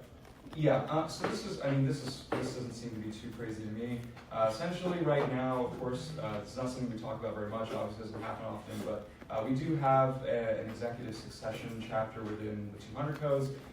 If a student body president, God forbid, were to no longer be able to discharge their duties, of course we would move into the vice president as acting president, I believe is the codes currently state. But as of now, there's really nothing that allows for the student body president to essentially deliver a written declaration that they're unable to discharge their powers, and then that written declaration being transmitted to the Senate president in order to ensure that the student body vice president acts as the acting student body president. I know I just said a lot of words there. I hope that made sense. There's a lot of blah going on. But what I will say is, at the end of the day, this just ensures that if the student body president feels they're not able to do their job, or they're just not functioning at a level that's necessary for the student body, this gives them the ability to essentially submit a written declaration that allows for the student body president to act as the student body president until, of course, the remainder of the codes kick into play, depending on when in the year this occurs, whether there needs to be a special election or not. But yeah, this is all it does. Please ask questions. I do. Okay. 5 minutes of Q&A. All right, I have several questions. My first question is about what defines, is there a threshold for them being able to submit this written declaration? Because it kind of leaves it up to the feelings of the student body president. So is there a threshold for being unable to discharge the powers? I feel like it's a bit dangerous for us to establish a threshold. I think the student body president knows best above anyone else whether they're able to discharge their own responsibilities. I think if we are to try to put in a threshold, it could get a little bit dangerous. Whereas it could be argued that someone observing the student body president could say, oh, their mental acuity, or whatever the word is there, acuity, thank you. The mental acuity is not on par with the student body president, and so for this code, we believe that the student body president needs to transmit a written declaration and leave office. It's just very dangerous. I think if the student body president feels that they're unable to discharge their own duties, then they should have this power. We should not be putting thresholds. That's reasonable. I also wanted to ask, in the event that they cannot submit a written declaration, say that they're unable to do so, does this limit the ability of the line of succession to function after this if they cannot submit a written declaration? So that's certainly a very valid concern. I appreciate you bringing up this. I think that is a very challenging subject area, a very heavily specific situation. And I think that in that case, something could be explored further down the line. The legislative intent here is very clear. That is to say, if the student body president feels that they're not able to discharge their powers, then the power goes to the vice president. I think in that very heavily specific circumstance where they're not physically capable of writing a declaration, I think the Supreme Court would step in and say, we understand. We will, again, just go by the legislative intent and issue this declaration on their behalf, etc. So I don't really see this as an issue. If you feel that an amendment can be made to remedy that issue, I would encourage it, but I don't personally know what route you could possibly go down to fix that heavily niche area. So I appreciate the concern. I think the legislative intent here is clear in that circumstance and would be fine. So I just want to point out that since you mentioned minority party leader, the role of the Supreme Court in this case, I want to caution the committee that the Supreme Court is supposed to enforce the letter of the law, even though it might be clear that the situation is unfortunate for the precedent, and the Supreme Court shouldn't be stepping in saying, oh, in that case, it's fine, we don't need your signature. But I do think that the Senate collectively, be it a majority or 2/3 of the Senate, can, in place of the student body president, issue a declaration saying, okay, we see that you're in a coma, for example, and you can't sign away your powers to the vice president, so we're just going to step in. So we're going to step in and say something along the lines of, until you wake up, the vice president's going to be in charge. I think that would be the proper way to do it, because the Supreme Court should not be quiet down. Sorry, Alfredo. No problem, thank you. The Supreme Court should not be blatantly ignoring the letter of the law, and the Judiciary Committee should not be considering amendments on the condition that they expect the Supreme Court to disregard their constitutional duty. Yeah, point of personal privilege, I guess. So, I don't think this doesn't say anything specifically about the Supreme Court stepping in, ever. It just says that they have to transmit the declaration to the Chief Justice. So I think it's entirely lacking that. I think you're right. I think that's a reasonable route to go down. But yeah, I don't think that's even included in this. I don't think there is a situation in which this provides a solution to if the president is unable to submit the written declaration. So I think that's the clarify. All right, there's still about 2 minutes left of question answering. If anyone has any other questions for the authors.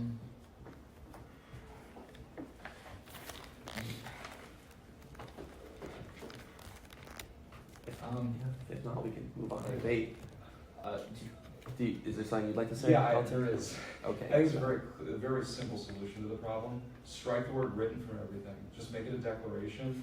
And in the very crazy circumstance, again, God forbid that someone is in coma, for example, as was presented by the parliamentarian, there are laws in the state of Florida that grants the power of attorney over an individual to another.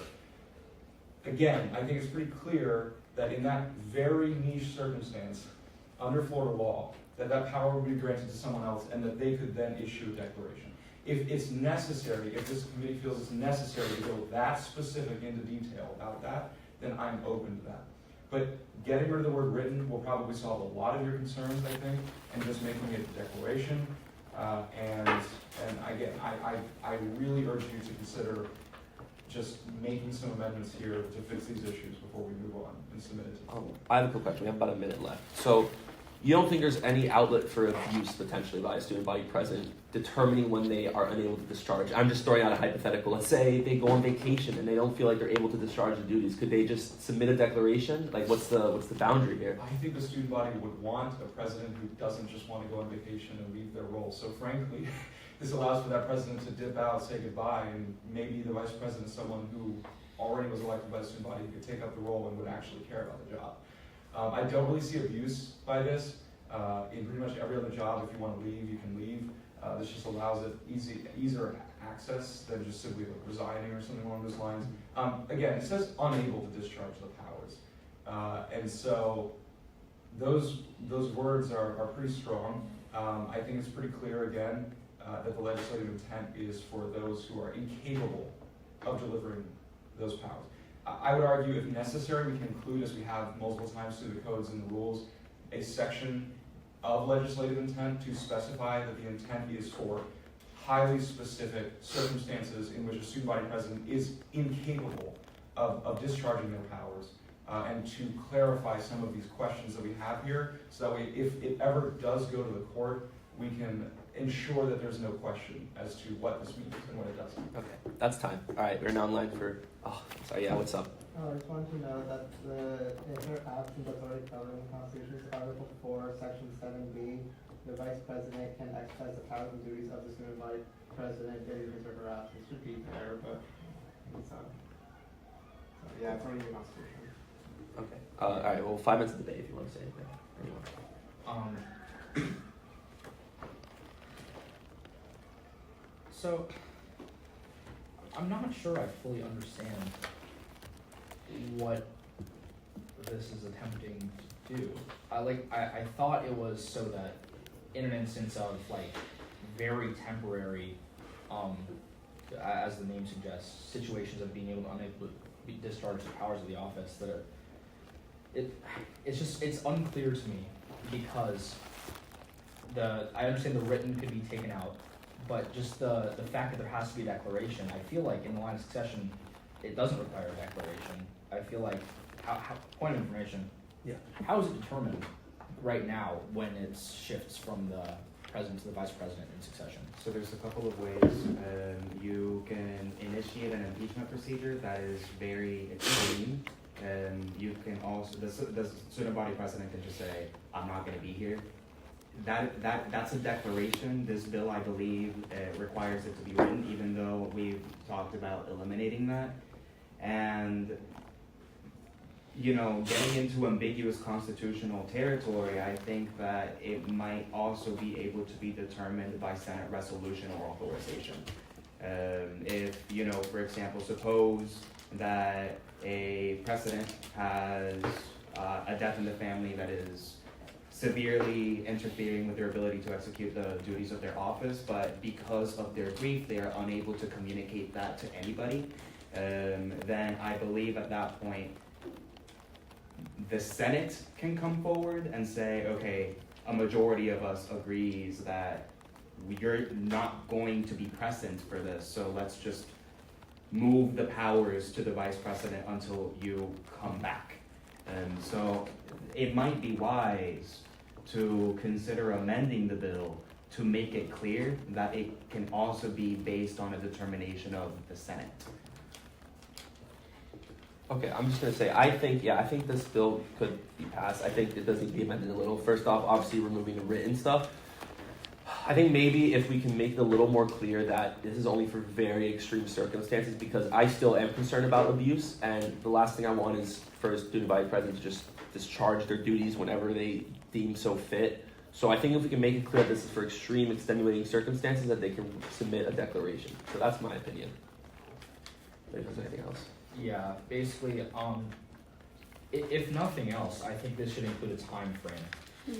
So that perhaps after a week or some specified amount of time, the issue, if it has not been submitted as a declaration, instead of going through power of attorney, would go to the student senate for determination. I think that's reasonable to make sure that this isn't some prolonged thing. If there is no declaration, I think that's dangerous, because then we are putting line of succession. I think this should pass. I just really think we should make sure that it doesn't negatively impact the power of line of succession to enable the vice president to step into office if the determination of the student senate is that the student body president is unable to discharge their duties. I think the vagueness is good. Actually, I think you're right. We can't put a limit on it. I think in this instance, it would also protect against perhaps abuse from a student body president if they're gone for some unspecified period of time, and we feel as if they're not performing their job correctly. I'm not sure, like, what the limit. We have to put a limitation on that because we cannot solely because it's not impeachment. It's different. So we need to figure out how to amend this so that the Senate has power to determine if they are in an extreme circumstance, so that it doesn't halt the line of succession. But I don't know how to amend that. It has to be amended. Yeah, it definitely needs to be amended. I also am concerned, I just don't want the Senate determining on their own accord. If the student body president disagrees with them, I feel like that would just open up a whole can of worms. Yeah. So that definitely concerns me a lot. So I think we just need to keep that in mind when we go into amending this bill. So I have a question. So not a question, but a thought. In the Senate should only have a say in whether or not the Senate president is able to perform their duties in extreme cases. Because I feel like the student body president is able to do their duties in extreme cases. Because otherwise, if the student body president is, of sound mind, they should have the right to transmit this declaration. Especially if the majority of the Senate is not in the same party as the student body president. It would be unethical, to say the least, and probably unconstitutional to initiate a process like this. Yes. So you're right. There needs to be protection against that. I don't know what specific circumstances should be enumerated, whether it has to be specifically related to medical concerns, or another similar severe nature. But I'm frankly not entirely sure how to. We could theoretically table this bill and discuss it more. I do think it should pass. That's a I'm not sure. I have a question though, because the wording of this, right here, isn't going against anything that we brought up. It's simply saying that the student body president will have a declaration to the Senate president and the Chief Justice about them not being able to perform their powers. Is that something? I understand our concerns with the medical emergencies or instances where the Senate will have to step in, but right here, this is talking about a situation where that isn't the case. I think this should be standard, that if they are going to say or declare they can't do their duties anymore, that the Senate president and the Chief Justice should get a notice of that. it's hard to pass this as is, because in the event that it does pass, it severely limits the line of succession. In the event that a written declaration is not submitted, this is a serious concern. We could not go to the vice president. Yeah. So, Okay. Yeah, that is debate, but yeah, what's up, Alfredo? No problem. So I'm trying to see how it is that I can help out here. I would like to point out that the federal constitution is recognized by our Supreme Court as a guiding authority, and they already have an amendment for specifically this sort of thing. I believe that the way that it works under the federal constitution is that if the president's cabinet declares that the president is unable to execute their duties, then the vice president comes in and holds those powers until the president says, "Wait, hold up! I'm sane. I can do this," you know. And then the Supreme Court steps in. I believe it's been a while since I've reviewed it. If I'm being fair, but I am curious to see what your concern with the limitations of the line of succession are, so that I can address those specifically. yeah, pretty much it would just be that if there is no submission of a declaration, Right. that this specifically says that it cannot be transmitted to the student body vice president. So I think that's my concern with that. It cannot be transmitted to the student. Yeah, well, you can't. If the student body president is unable to submit a declaration to the Senate president and the Chief Justice, it would prohibit the line of succession from moving to the vice president, because this specifically states that it has to be submitted before such powers and duties shall be discharged by the vice president. So would it address your concerns at all if it were a joint declaration of the Senate and the vice president? Well, currently it's a declaration by the student body president, so I'm not sure, in the event that they cannot submit that declaration, whether that should be the Senate, the legislative, or the cabinet who determines that. But I think in the event of failure to submit a written declaration, that the cabinet could step in, and if the Senate student body president doesn't doesn't respond within some framework to say that they are capable and able to exercise their powers and duties, that it would transfer. I think at this point, my advice would be to look into, I think it's the 25th Amendment. Someone correct me if I'm wrong. It is. I think we should model it after the 25th Amendment because it addresses exactly those concerns that you're talking about. Okay. Pelton, would you like 2 minutes of final privilege? Thank you. This is my bill. I would love to be directed the points of information so that way I can answer these questions that I've been wishing to answer. Section 3 of the 25th Amendment to the United States Constitution states whenever the President transmits to the President pro tempore of the Senate and Speaker of the House of Representatives his written declaration that he is unable to discharge the powers and duties of this office, and until he transmits to them a written declaration to the contrary, such powers and duties shall be discharged by the Vice President as acting President. It's exactly in line with Section 3 of the U.S. Constitution and the 25th Amendment. I'd also like to state that former Senate President Oscar Santiago Perez was actually under anesthesia for hours as an official in the student government, and there were no means by which the line of succession would in any way allow for the pro tem to kick into the position as acting president in that time. Obviously, we're not discussing the Senate president right now. We're discussing the student body president. There's nothing wrong with this. We are talking about such deep semantics that are ridiculous. I say we simply strike the word written from all instances. I appreciate that concern, and I think that's valid.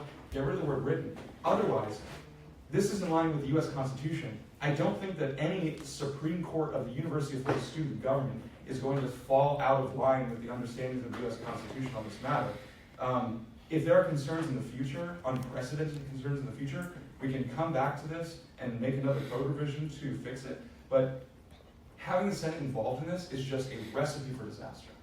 They have no responsibility in determining whether a president is or is not able to discharge their duties, regardless of the fact of the Senate being in control of the same party or not. It doesn't matter. The Senate's not in charge of that. It is simply up to the student body president, as it states in the 25th Amendment of the U.S. Constitution. So please pass the bill, strike the word written. That'll solve a lot of problems. I agree. And just let's move this to the floor. Okay. You yield? Yes, I do. Okay. All right. That concludes final privilege. Are there any Move motions? to amend SSB 2024-1071 to remove all instances of the word written in 201.11 by unanimous consent. Been a motion to amend the bill to remove all mentions of the word written from the amended portion by unanimous consent. Are there any objections? Seeing none, the motion passes. Do you hear any other motions? Move to pass SSB 2024-1071 by unanimous consent. Motion to pass the bill by unanimous consent. Are there any objections? Seeing none, that motion passes. Okay. Just for future reference, to make things smoother, let's not do the hand-raising stuff. I think the way this should work is that you should only talk if you're called upon by a member of the committee, because I want to make sure it goes presentation, Q&A, debate, final privilege, and if there's really something that we think you guys would help with, someone from the committee will call on you. But just to keep things going, let's not do just jumping in, all right? Okay. So, we are now in line for SSB 2024-1078, Validation of Elections Revision Intended to Resist Obstinace's New Zenith Verizon Act. Written by Senator Kishan Nayak. He is not here, so we're going to go ahead and skip presentation and just end Q&A, so we're just going to move into 5 minutes of debate whenever you guys are ready. All right, we talked about this before. The only issue that this has is it conflicts with Rule 9, Section 3, that states that the first item, yeah, it can't fall directly before public comment, as that is not a business item, so the semantics are incorrect. So it has to say first item of business to be addressed during that meeting, falling directly after public comment, because you can't have a business item before public comment according to that rule. Because the public comment has to come first. Cool. So it would just change to after public comment. Anything else? Okay, we're going to move into motions. Do I hear any motions? I move to amend SSB 2024-1078 so that the word before in the last line of 309.11 is changed to after public comment by unanimous consent. There's been a motion to amend the bill by changing before to after in the last line of the amendment by unanimous consent. Are there any objections? Seeing none, the motion passes. Are there any other motions? I move to pass SSB 2024-1078 by unanimous consent. Motion to pass the bill by unanimous consent. Are there any objections? Seeing none, that motion passes. We're now in line for SSB 2024-1095, which I believe. Okay, yeah. Yeah. Point of information in regards to public hearing. There are several instances of duplicate bills that were submitted by the pro temp into the doc from 2 meetings ago. So, like, for example, 1095 is 1084, the exact same bill. How do we, I believe we passed 1084. Do we strike this from the agenda, or is it automatically not considered? I think it's automatically not considered. Okay, It's a cool. clerical mistake. Okay. Yep. So then we'll skip 1095, and now we're now in line for SSB 2024-1098, Summer Constituency Requirements Act. This is written by Senator Angelo Gongano and sponsored by Senator Raj Mia. So Raj, if you like 5 minutes of presentation. This bill's very straightforward. It consolidates some of the constituency requirements from just being summer A and summer B to summer C. Because if you're here for the entirety of the summer, you have to fulfill both B and C, and that is honestly going to make you more constituency in the time frame of 3 months than it would in a regular semester. So just that if you're here for summer C, you have to complete the summer C constituency. Yeah, so it isn't duplicating your constituency. That's my understanding of it. It's just a brief striking and changes A, striking and changing A to C in the pertinent places. That's all. You yield? Yeah. Okay. Now 5 minutes of Q&A. I have a question, just one. How does this affect vacancy replacements for one of those semesters? Yeah, so currently for vacancy replacements, I believe, as it stands, if you are approved in a semester, let's say midway through, I believe, you have to do less constituency. You still have to do orientation, of course, but it's not permanent to fulfill all the constituency requirements. I believe it's one less, if I remember correctly, Oscar. So I'm the same. Oh, I was correct now. It'd be the same thing. Like, if you're replaced halfway through, you have to complete less constituency, just like it was halfway through fall. So essentially, if you replace for B, you would have to do summer C constituency, but that is the same as it was previously for one. I think I might have misunderstood the question. I thought you meant like an open vacancy, like just fill that in. I mean like temporary replacement, appointed. You'd still have to complete summer C constituency. But C constituency is previously what A or B was. It's not combined. Yes. Okay, that makes sense. Are you amenable to me adding that in the proviso, just saying that, like the summer replacements, must complete summer C constituency? Just, okay. We might change the code at some other point, but I think. Yeah, I have a quick question. So this obviously addresses constituency, but are there any other parts of the rules, procedures, or codes that deal with summer A and summer B that this is affecting that's not fully accounted for? To be honest, I didn't do constituency considered regarding the 300 bills, so I don't think there was a question in rules procedures other than that you must meet constituency and RME provides over it.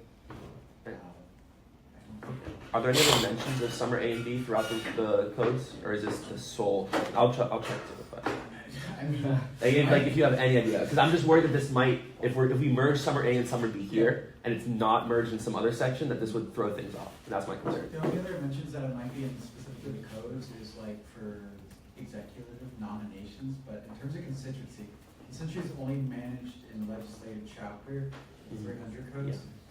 And only mentioned in the rules and procedures because of our needs. Okay. So I would double check that. Yeah, I don't know, gonna move places. One more question really quickly. So essentially this halves constituency requirements for summer. Yeah. Okay. So yeah, I mean, yeah, there's still 2 minutes. Does anyone else have any other debate Any questions? or any questions? I'm sorry. No? Okay. All right, 5 minutes debate. Whenever you guys are ready.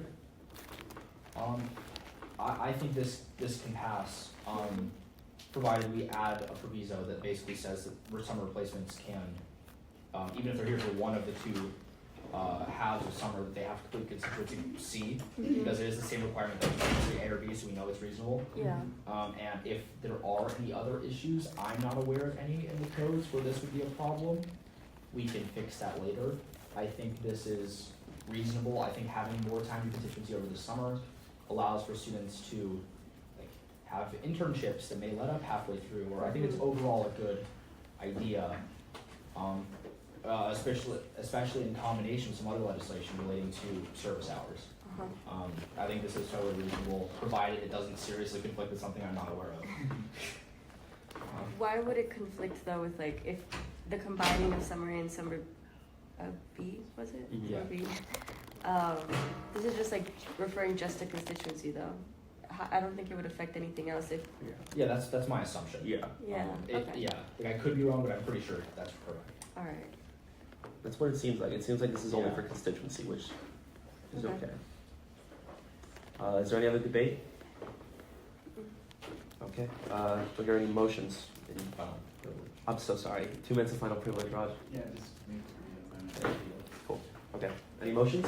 I move to amend SSB 2024-1098 so that a proviso is established that states any summer replacement must complete summer C constituency by unanimous consent. It's been a motion to add a proviso saying that any summer replacements must complete summer C constituency by unanimous consent. Are there any objections? Seeing none, that motion passes. Clerk, you got that? Awesome. Okay. Any other motions? I move to pass SSB 2024-1098 by unanimous consent. The motion to pass SSB 2024-1098 by unanimous consent. Are there any objections? Seeing none, that motion passes. We are now in line. Okay, we've skipped a few here. For the record, 1102 is a duplicate of 1088. 1107 is a duplicate of 1106. Yeah. So we would now be moving on to 1114. Yes, we are now in line for 2024-1114. Public Comment Efficiency Act, written by Senator Angelo Gongano and sponsored by Senator Raj Mia. Raj, if you'd like to present on that one. Sorry, for the record, 11. Yeah. Can you say the duplicates again? Yeah. 1102 is 1088, and then 1107 is 1106. Okay, thank you. Okay. Yeah, whenever you're ready, Raj.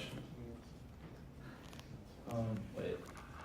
Okay, yeah. Sorry, no, it's good. Yeah, go ahead.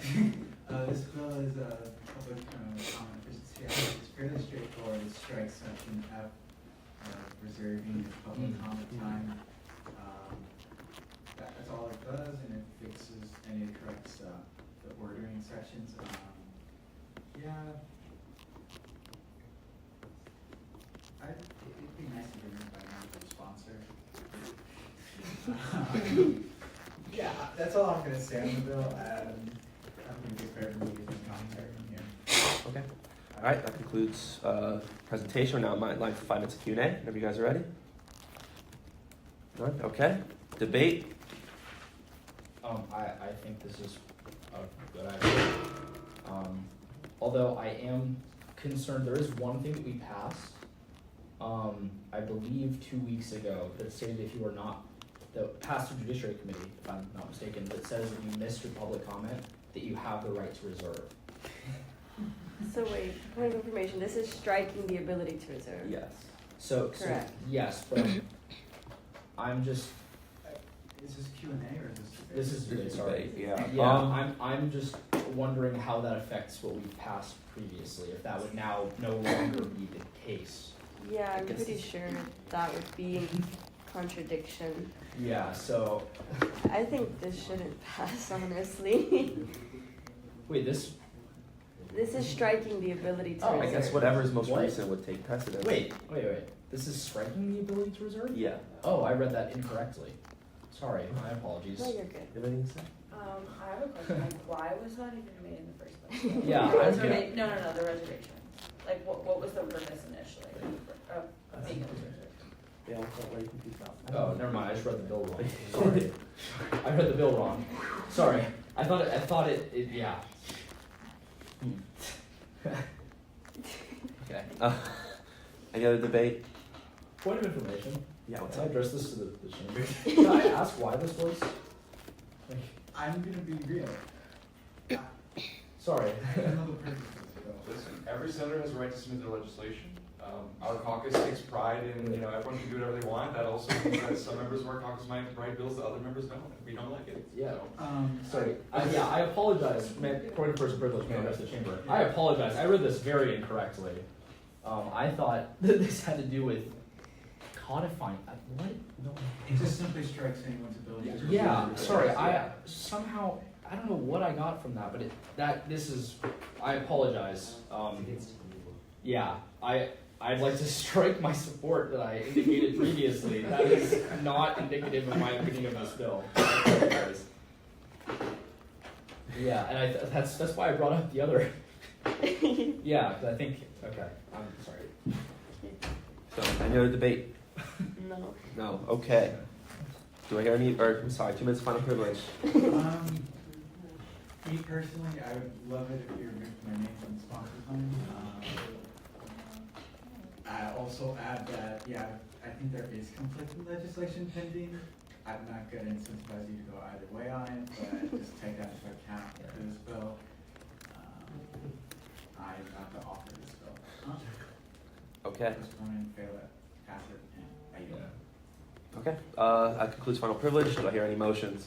I move to strike from the sponsors line Senator Rajmia's name by unanimous consent. It's been a motion to strike Senator Rajmia from the sponsors line by unanimous consent. Are there any objections? Seeing none, that motion passes. Any other motions? Yeah. The format's also wrong. I move to fail SSB 20241114 on the following reasons. I don't know if I list them now. Yeah, go ahead. Yeah. Listen. Format for everything past page 1 is incorrectly formatted. In addition to legality, as it directly conflicts with the code that is currently being heard, as well as the implications this prevent past legislation going into effect that conflicts with current legislation. For all of those reasons, I think I move to fail this bill by unanimous consent. It's been a motion to fail SSB 2024-1114 on format, legality, and implication by unanimous consent. Are there any objections? Seeing none, that motion passes. This bill is failed. Format, implication, clarity. Okay. Format, legality, Legality. implication. Sorry. Okay. 1114. Yeah, 1114. Point of information. Is it bad to list more than one criteria? No, It's gotta be good. Okay, yeah. Okay. Okay. Okay, so SSB 2024-1117 for the record was SSB 2023-1210. It was an exact copy, so we're gonna go ahead and skip that one. Wait, no. Oh, 111. Wait. I'm pretty. Oh, yes. So 1117 is 2023-1210. I'm not sure what happened. Yeah, I'm not sure either. And that's what we're going on to. But some of the duplicates were separate bills that just went missing. Yeah. Well, so this was 2023 though, so I think this had its Yeah. number, so it was submitted last year. Which is interesting. Can I speak? I just want to respect the chair's description. Yeah, what's up? So this has been happening on both parties. I think it's just a matter of Yeah. people wrote these bills last year. Yeah. They're submitting them Yes. now. I don't think that means that they were like procedure withdrawn. They're still Yeah. they still have standing now. I'm pretty sure they should. Are we sure it wasn't passed? It was Pat. This is I like think this was yeah, passed. this Which is bill was it? 2023-1210. 1210. But I believe it was. I'm not sure what happened. This. I believe- Yeah, this was passed. This was passed. passed 100%, and I believe it was just recently codified. Let's just double check. Yeah. Yeah. It's Student summer credit exemption for graduating professionals. Yeah, that was passed. Yeah. Yeah. That was passed. That was Yeah, passed That's what I completely. thought. Yeah. So we can strike this. Yes. Yeah. Okay. That was, I'm pretty sure that's one might be overrated to be before. Yes, I believe so. Yeah. I believe so. Like- Yeah. Okay. Okay. So yeah, we are in line for 2024-1119. Yeah, for the record, Yeah. we struck 1117 from the agenda because it has already been passed. Yeah. Okay. So 2024-1117 is struck. Now in line for SSB 2024-1119 graduate. Oh. Nope. That's wait. 1119? Yeah. 1119. Yeah, we're in line for 1119 Graduate Professional Student Committee Representation Act, Rules and Procedures Revision, written by Angelo Gongano and sponsored by Senator Raj Mia. Raj, 5 minutes of presentation. Yeah, so what this bill would do is that it adds an additional member to the placement agenda committee and other corresponding committees as listed out in the bill. The idea behind this bill is to give both graduate students and professional schools greater representation in the student senate and mandated. There's been a running theme that both graduate students and a lot of professional student senators have kind of been left out of the representation mix and by extension the constituencies. So what this would do is add, I guess, what this would do is add them into the room and into the mix by outlining a position on the committees for them, similar to the RNA member at larges. It adds a graduate professional student senator as a student on the committee. Personally, I mean, from a point of view of statistics and enrollment, both graduate and professional schools make up at least a third of both our budget and of our student bodies, so I think it would be pertinent to giving them the RNA committee a seat at the table. Those seats tend to be vacant, but some of them tend to be filled, and their representation of students at large tend to be underrepresented in the Senate. RNA being the committee that it is, I think it'd be pertinent to give that voice against the committee and other committees. Ask questions. I think the bill is straightforward as written. That's 5 minutes of Q&A. Are you guys ready? I have a question. Would this be adding like an additional seat to a committee or requiring that one of the like existing seats have to be? On the replacement agenda committee, it adds an additional seat. Okay. On the other committees, it reserves 1 seat. So it still has 9 members on the appropriations committee, and it then states 1 of which will be a graduate or professional student senator. So 1 of the 9 seats for all committees but RMA. I have a question. So wait, point of information, Megan. Yeah. So what currently happens over summer for graduates? I'm not sure. In what respect? There are still members of the students that. I believe just Was that vetoed? So it was vetoed, and we overrid that, so you Yeah. don't have to take classes necessarily and be a graduate student senator. Okay, so they would not have to give up their committee seats over the summer because they could still be enrolled. They wouldn't have to be enrolled; they'd still be senators over the summer. Yeah. Okay, yeah, I just had to clarify that. Okay. Okay. Yeah, we're still in line for Q&A. We're talking about 1119, right? Yes. Okay, just making sure. Yeah. Any other questions? I'll ask. So, if there are for some reason no graduate professional senators, for whatever reason, does that mean there's a vacancy on every committee? If there were no graduate or professional senators whatsoever, one, that would constitute over 30 seats of the Senate and vacant, and I think at that point, that's a bigger issue at hand. But two, yes, that seat would simply be vacant because no one could fulfill the requirements to have those seats, to fill those seats. Okay. I don't mind you the graduate constituencies, 12 seats alone, law, medicine, nursing, law. It can get pretty extensive to assume that all of those seats would get vacant.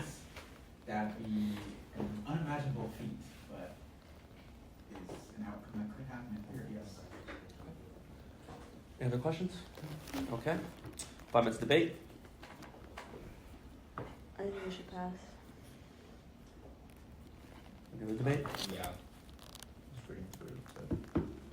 Really quickly, just this is clerical. Just some formatting things in like sections 3 and 4, so that it shifts over. It's just weirdly spaced, but that's not like a major objection to this. I just wanted to point that out in case anything, whatever. I think that.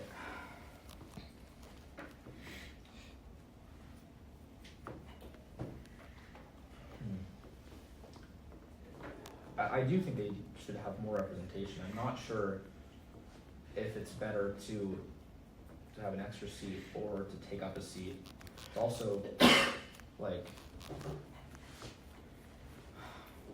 I'm not sure about the effects of prioritizing this college, especially with the, I understand they have to be I don't even know how to phrase my argument, but I don't think this should fail. I think this should be considered. But yeah, I need to think about this. Yeah, I don't know.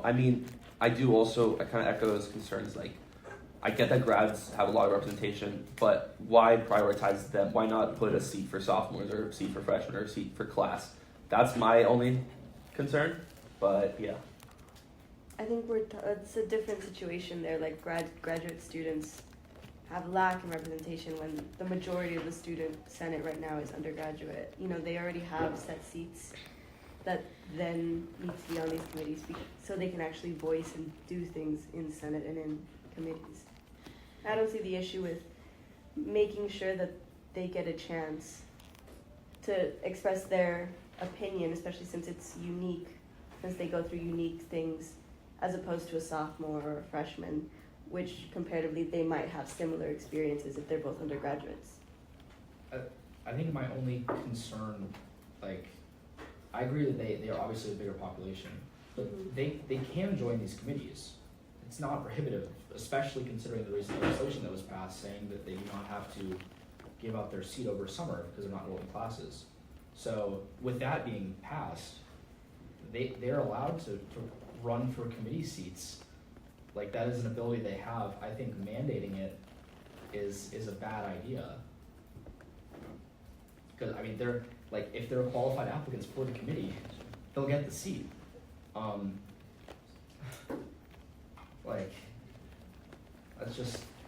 That's just my opinion. I think mandating it is bad because there's nothing preventing people from mandating additional seats in the future for the same reasoning. If I would have a different opinion if they were forced to give up their seat, say, so they couldn't keep a committee seat over summer, but considering that passed, and they can effectively run for committee and hold their seat, I think mandating it is inconsistent with how we want the committees to be run. I see your point, but I don't think this is mandating. It's not saying that the committees can't run or the committees can't do things if they don't have a graduate seat. It's just saying there is a graduate seat additional. It is mandating it. It says one of which will be a graduate professional student senator. So if there wasn't a graduate. But if it's vacant, it means that there wasn't anyone qualified enough to take it. Well, unless they were not grads, and then you're preventing them from being on that committee. Because there's 9 of us right now. I understand that, but there's also multiple graduate seats that could take up that spot. I think is the point, ensuring that one of them is on the committee. Point of information. Minority Party Republican, you're on RNA. Do you by chance know how many graduate students applied for committee seats this past cycle, I suppose?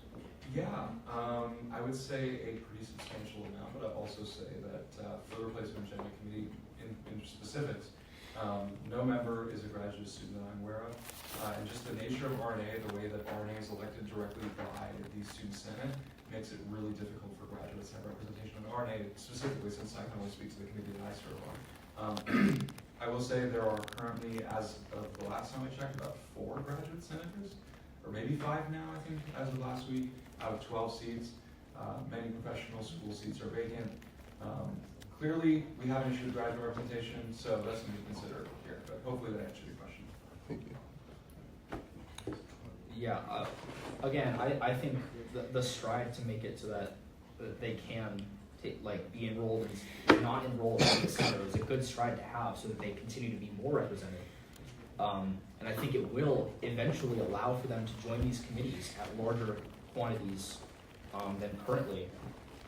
I just think that mandating it is a bad idea because, mandating it would have been effective if it was prohibitive for them to join the committee, but now it's not.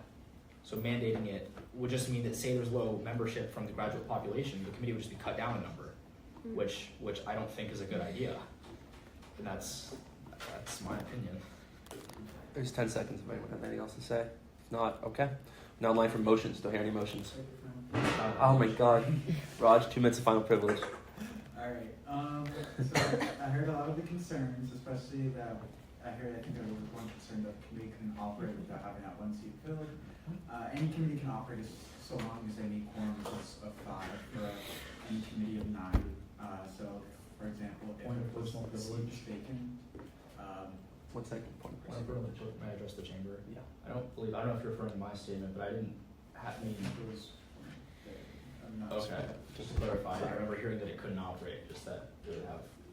Okay. Either way, a seat can be vacant and the committee can still function.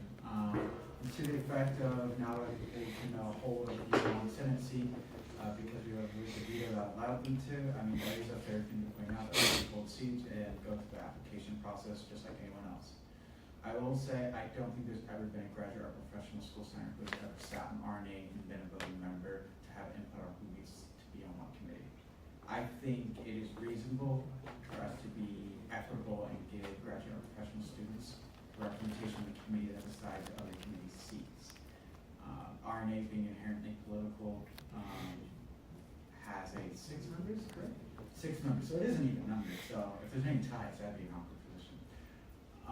Adding another person one would solve that issue. Second, it would also allow a third or student body to finally have representation on the most important committee. I honestly think you could go through all of our archives and I don't think you would find a single graduate student who's ever sat in RNA.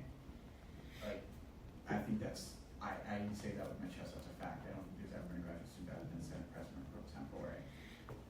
That being said, I mean, I think it's reasonable to criticize the committee seats and not mandating them and that they can interview, but I do think substantially having the seat reserved for at least a third of the student body to be represented is more than fair. When member at larges are supposed to represent the entire student senate, but they inherently don't because if they do, we try to make it equitable as possible and have the minority party also support the student member at large. That's time. But, Sorry, Raj. Yeah. Okay, we're now in line for motions. Don't hear any motions. I move to fail SSB 2024-1119 by unanimous consent. I object. Motion made by roll call vote. And point of order, I have to give the pillar, I believe, before we vote, which would be implication. Okay. Falling upon their membership is more accessible to committees now. That mandating this could expand mandates in the future for other membership. Okay, so there's been a motion to fail SSB 2024-1119 on implication by roll call. Could you explain the implication part again? Yeah, that essentially, as members of the Senate, we have the equal opportunity to apply and run for a committee membership, and that this mandate, that this enforces that they have to be on the committee, as they have the same privilege now that we've passed the other legislation for them to run for a committee and get those seats through the recommendation approval process, that would essentially create a stratification within the chamber. Alright. So yeah, we're in line to vote on that as a roll call vote. So again, a yes is to fail the bill on implication, and no is to not fail the bill. So clerk, whenever you can take roll. Brian, Yes. Rubai, Yes. Henley, Yes. Badine, Yes. Inswasti, No. Prieto, Yes. Amster. Abstain. The bill fails 5-1-1. All right, by vote of 5-1-1, that bill fails. We're now in line for SSB 2024-1126, Community Service Constituency Codes Revision. I am one of the authors, so I'll just go ahead and speak really quickly. So yeah, this is extremely similar to a bill from the other side of the aisle. And personally, I think our best bet is to just have this bill on the floor and work in some bipartisan manner and make this a bipartisan achievement. That's my opinion. And honestly, I'm just going to save it for questions. I don't really want to waste anyone's time. So 5 minutes of Q&A. Could you repeat the number again? Yeah, sorry, it's 1126. 726. Any other questions? Okay, debate, any debate? Yeah, I just want to point out that I'm kind of disappointed with both parties for failing to come together to write this piece of legislation that we both agree is necessary and very good for the Senate chamber. I think both bills are written very well. I think they both address exactly the same thing. I don't think either one of these should pass without the other, and I really think that this should pass as one bill. I would be extremely disheartened if the parties could not come together to either co-author a bill or come to some agreement. I don't think one of these should pass without the other. What was the other bill referring to? I think it was really 1125. Actually. Yeah. And that just passed? Yes. Yeah, Hunter was. I have a question for the privilege. As the author of the other one that did pass already, I was never told that we want to do co-authorship or just merging it. So that on the floor was something that just was brought to my attention. If we talked in advance, I might have been more open to it. And it's not that like I said, I'm so against y'all being on this author line. It's that the bills actually are different because this one says to add community service. Ours said and it also changed some community hours or some service taking hours for graduate students back down to 1 because all of them should be uniform. So if we just talked about it, I would be happy to do it. But yeah, I just wasn't included in it, and it was just kind of like something I was like, why are we doing this on the floor? Yeah. For the record, I was very confident that we discussed, maybe not me and you specifically, but we had discussed it with some other authors in Judish, and I get it. It was like a while before, but if not, like I understand. It was point of information, point of personal privilege. We did speak about this. We should have had you be part of that conversation. Yeah. That was Yeah, that's understandable. Yeah. So again, okay. It's not that we were inherently opposed. It just was like, Yeah. why are we doing this? I get it. Yeah. Okay. Yeah, we're still on that debate. Okay. Yeah. I think this should pass. I think they should both of them have reasonable points to make surrounding what is the correct amount of service hours for specific types of students to keep uniform. And I would be really encouraged if authors from both of these bills could work together. I think that would show something really good. These bills are literally one number next to each other. They were submitted immediately back to back. So I think that would be really good for the chamber as a whole to finally, co-author something that we know is beneficial for the chamber. And that's my opinion. That's all I have to say. Any other debate? Okay. See none. 2 minutes of final privilege. I mean, yeah, I agree with everything Aaron just said. I think this is a real opportunity here for both sides to work together on ensuring that we do some community service. And honestly, yeah, that's it. Point of information. Mm-hmm. So if two bills that are sort of similar both get passed, if they don't cooperate and they don't, I guess, come to an understanding to make them both substantially different or combine them into one, what happens? Just like as a Because procedure. these conflict with each other, Uh-huh. they cannot both pass. Or if they did, there'd be problems because the constituency requirements would then be different Mhm. for both documents. But the other one already passed. It didn't pass through the chamber, it passed through the Judiciary Committee. Gotcha. So yes, that's why I think it should be written into one bill. So it's clearly indicating what it has to be for constituency hours, service hours. Okay. All right, do I hear any motions? I move to pass SSB 2024-1126 by unanimous consent. Motion to pass the bill by unanimous consent. Are there any objections? Seeing none, that motion passes. Okay, we're now in line for 2024-1134. So I believe this is an 800 bill. Yes, So it is. if, okay, I'll, yeah, okay. So it's the Executive Committee Mandatory Meeting Act, written by Senator Angelo Gongano and sponsored by Minority Party Leader Nathaniel Pelton, Senator Rajmi, and Senator Hunter Monson. Point of order. Is there something you want? Wait, you, Oh, I was gonna point out this is an 800 codes revision and just refer it to budget committee. oh, shit. Point of order. Yeah. This is an 800 codes revision. I move to refer this piece of legislation to the budget committee by unanimous consent. There's been a motion to refer 1134, SSB 2024-1134 to the Budget Committee by unanimous consent. Are there any objections? Seeing none, that motion passes. That bill is referred. You got that, Clerk? Awesome. Okay, we're now in line for SSB 2024-1135.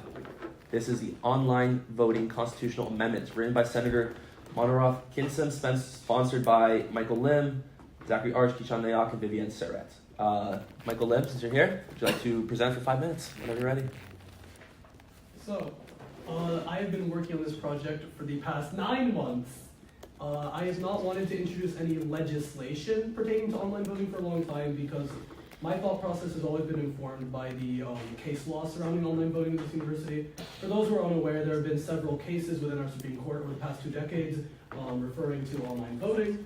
And what I was seeking to do, my entire way of handling online voting is, okay, I want to meet with UFIT, make sure that there's actually a path forwards to creating a cyber-secure online voting platform that would not be a violation of our Constitution, that there'd be no risk of there being any fraudulent results with it. I wanted to make sure that if we were going to put out an online voting platform, that it is secure.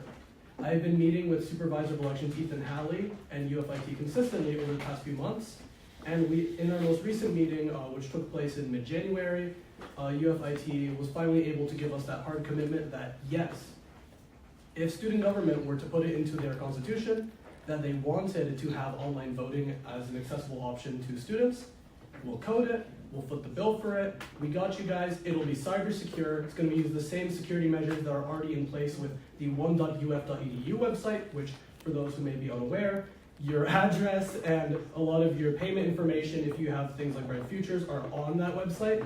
So I can say with confidence, and UFIT has given me their assurances, this is secure, this will work for us.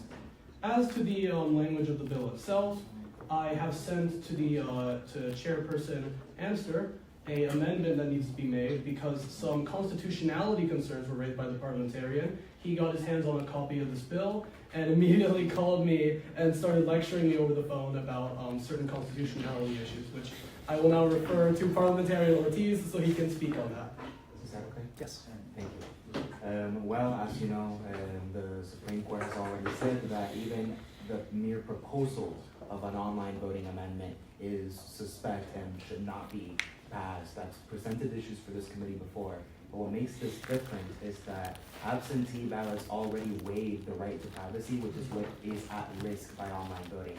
So what this does is that it doesn't create online voting directly. It allows people to request absentee ballots that would be online.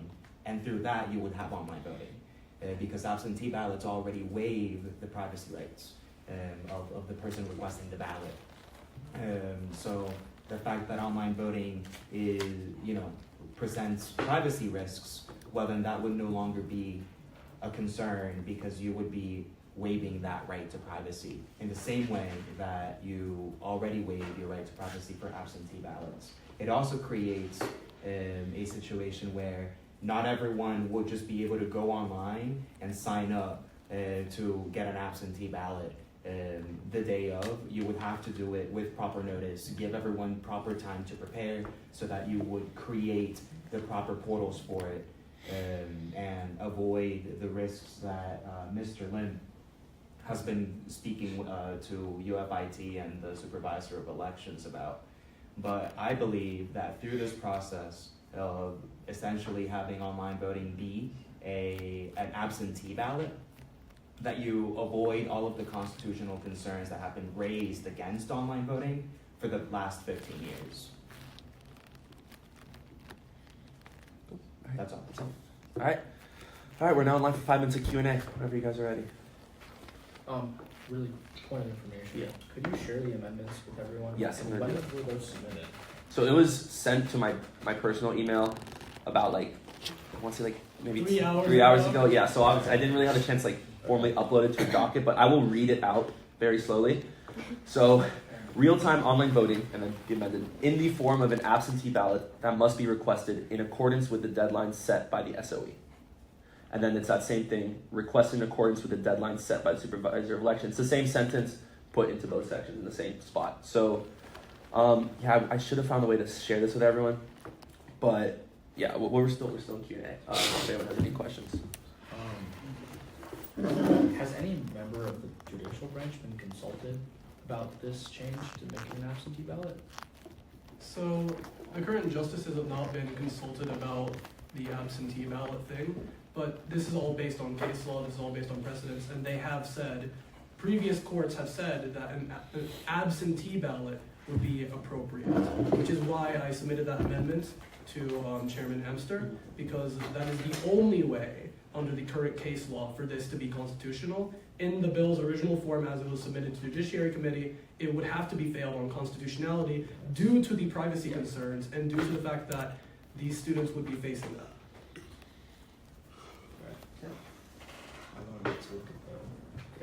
You have it? Okay, so okay.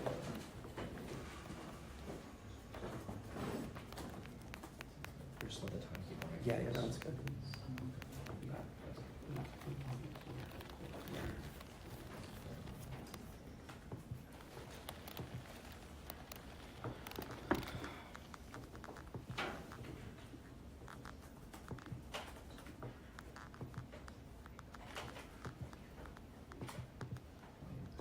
Which specific court reports would you like us to look at? Is it Ortiz standing? Is it? Okay, sorry, there's a lot of them. So For the school Here, how about you that take mentions for absentee, okay, so you would like to know about absentee ballots specifically being allowed? No problem. So that's volume 1, I can tell you that. So if you go into judicial resources. yeah, I'm Great. on one. That's just, All right, now let me verify I know that the case was from 2006. I just don't remember the name of it. petition for online voting, February 20th, 2005. No, there was a Supreme Court case in 2006 that had to do with the different constitutionality concerns for each type of voting. So that would be,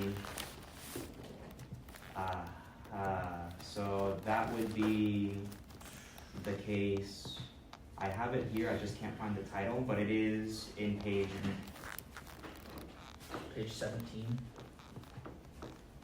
Sorry, there's inconsistencies between the page numbers on the document and page number on the PDF file. Page 9 on the document, page 17 on the PDF file. No, there is another one. Yes.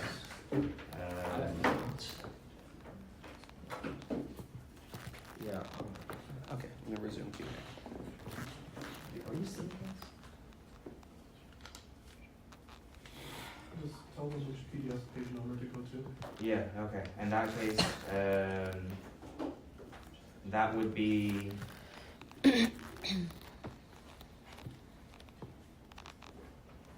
Go to PDF page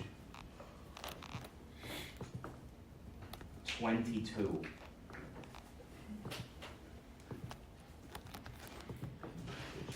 And then whatever case that is, I know it starts above, Yeah. So that But the begins. title is cut off. but the because title is the- cut off. Because Okay. the scans were done incorrectly. It begins on PDF page 19. It begins on PDF page. Yes, that is correct. It begins. It's an untitled case. It's an untitled case. December 21st, Yeah. 2006.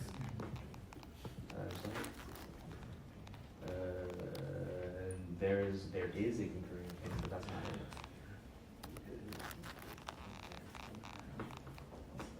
Okay. I move for a 5-minute recess for unanimous consent. So a motion for a 5-minute recess by unanimous consent. Are there any objections? Seeing none, that motion passes. All right, 35. So I believe we left off on, I want to say debate. No, Q&A. We were on Q&A. We still have about a minute left. So, do you want to ask any questions?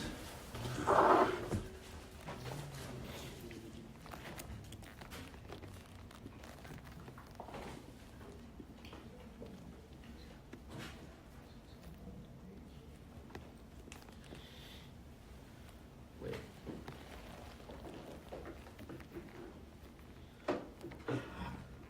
In the last section of this case, in the conclusion section, sorry, I'm trying to get through all of this really quickly, but the last line of this, it is the opinion of this court, this is the same case, that internet voting is not a constitutional method of voting and shall be removed from the UF student statutes and not employed in any future election. That was in the conclusion. So that's the 2006 case, correct? Yes. The 2015 case has a different outlook on it. Let's go to Supreme Court Volume 3. That's in 3? Yeah. Okay. So we'll find What's it. the number of this board? I'm sorry. This is 1135. 1135. Wait, sorry, I'm trying to get back to the Supreme Court. Let me tell you which PDF page is on. Yeah, I need to get it up there. Okay, it's on PDF page 52. On volume 3. Are we? Okay, we still have time. Still have time, yeah. So PDF page, actually 53 is probably more relevant. Volume 3, 53. Yeah, volume 3, page 53. Let me go down the 4 things they invoke. So when they invoke stare decisis and basically saying let it stand in reference to the 2006 decision we just looked at, they stated the following. First, this court's decisions since the 2006 decision have not undermined the decision in any way. The constitutionality of online voting has remained untouched by this court since its previous ruling on the subject, thus the decision remains intact. Second, there has been unquestionable reliance on it. The legislature has yet to pass any pieces of legislation in contradiction.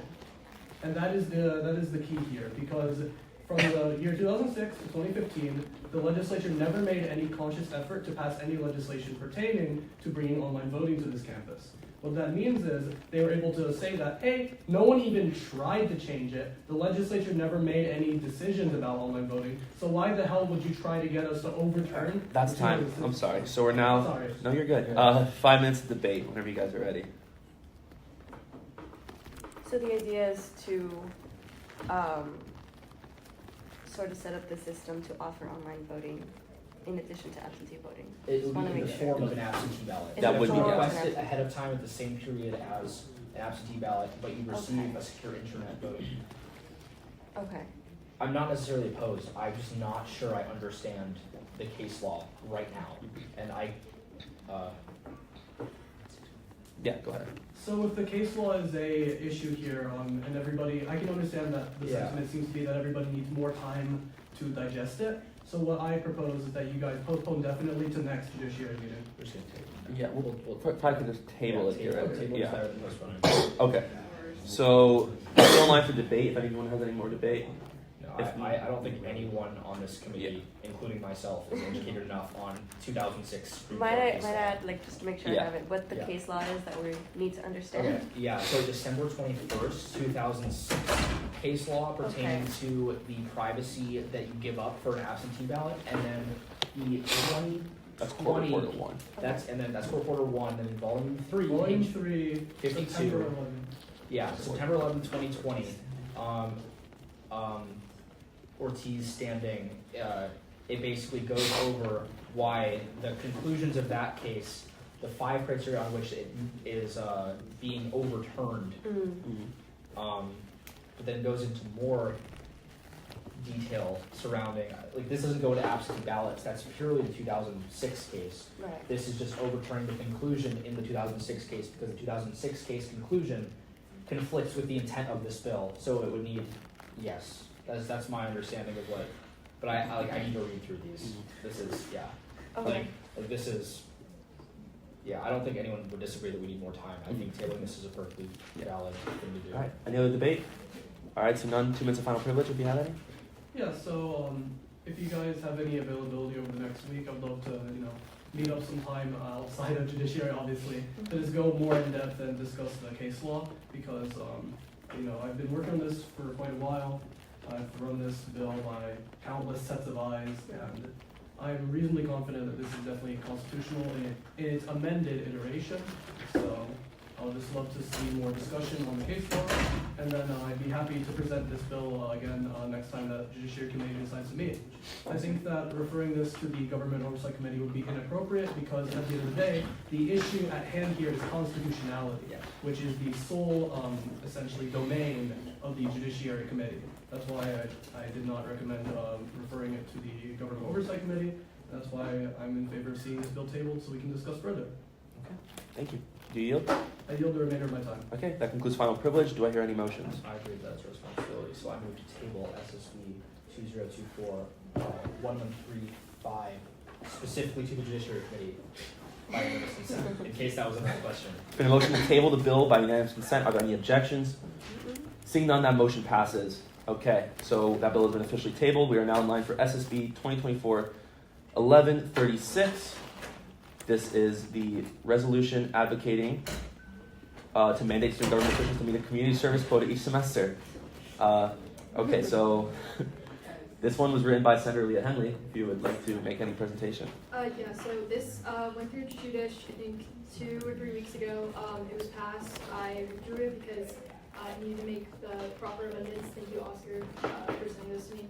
And yeah, I'm just sending them back. I don't think it conflicts with SSB 1126 or the 1135 because it is simply advocating. It is resolution. And what's different about it is that it's about executive officials as well, student government officials, not just Senate. Yeah, and it has great evidence as to why we need community service, so I think it's a great resolution. Cool. All right. We're now on 5 minutes of Q&A. So, I have a question. So, you're saying that it wouldn't conflict with the previous one that was like advocating for 2 hours requirement, right? Or saying that there was a 2 hours community service requirement? Right, that was code revisions. Yes, okay. I just like question like how would it exactly advocate? Like what would you plan? What was the idea like advocating for community service? Like what would you? There's like evidence on here that talks about like Alachua school students, how we can help them, things in Alachua County, Gainesville, why community service is important to the University of Florida's, or like our educational fundamentals. Yeah, I mean, if you go through it, you can read that. There's plenty of evidence as to why we should continue this. The only thing is, follow-up question is just, it says at least 3 service hours a semester, and wasn't the other one 2? Yeah. Yeah, that, I mean, this was created well before the other 2 were, right. Yeah, so if we wanted to amend that, I'd be open to that. What, point of information, actually, I can just ask you, what clause is that in? I think it's underneath both of the, therefore, let it further be resolved. The last 2. Okay, yeah, I see your point. My only 2 questions, like I'm gonna get into the semantics in debate, but I think we should change, I'm not sure what it means to, what did you mean by advocating to mandate? That's. Yeah, that can be struck, the mandate. I think. Yeah. Yeah, I think in every instance of mandate, would you be amenable to striking that there and then as well in the second, therefore let me further, let it be resolved. 2 mandates, I think, yeah. Okay, cool. All right, any other questions? I have a follow-up question. It's saying like what is it saying? Hold on. Should be mandated to uphold a high level through changing constituency requirements. So essentially. Okay, yeah. Yeah. So like, post code revision essentially what exactly are you advocating for now? Or is there more community service or more things you would want to see changed in the constituency requirements? Can you repeat that last part? Yeah. So it's saying. Should be mandated to uphold a high level of support for the community through a change in the constituency requirements. So, because if the code revision that we were looking at previously passes, what exactly would this be advocating for? Was that the goal to just have that code revision? Further, I guess exemplify that we should include the community service. I mean, it's a resolution that was advocating for that, and I think it's important that we have these like data in here that provides as to why we support that. Yeah. So That answers your question. Thank you. Any other questions? All right, seeing none, 5 minutes of debate.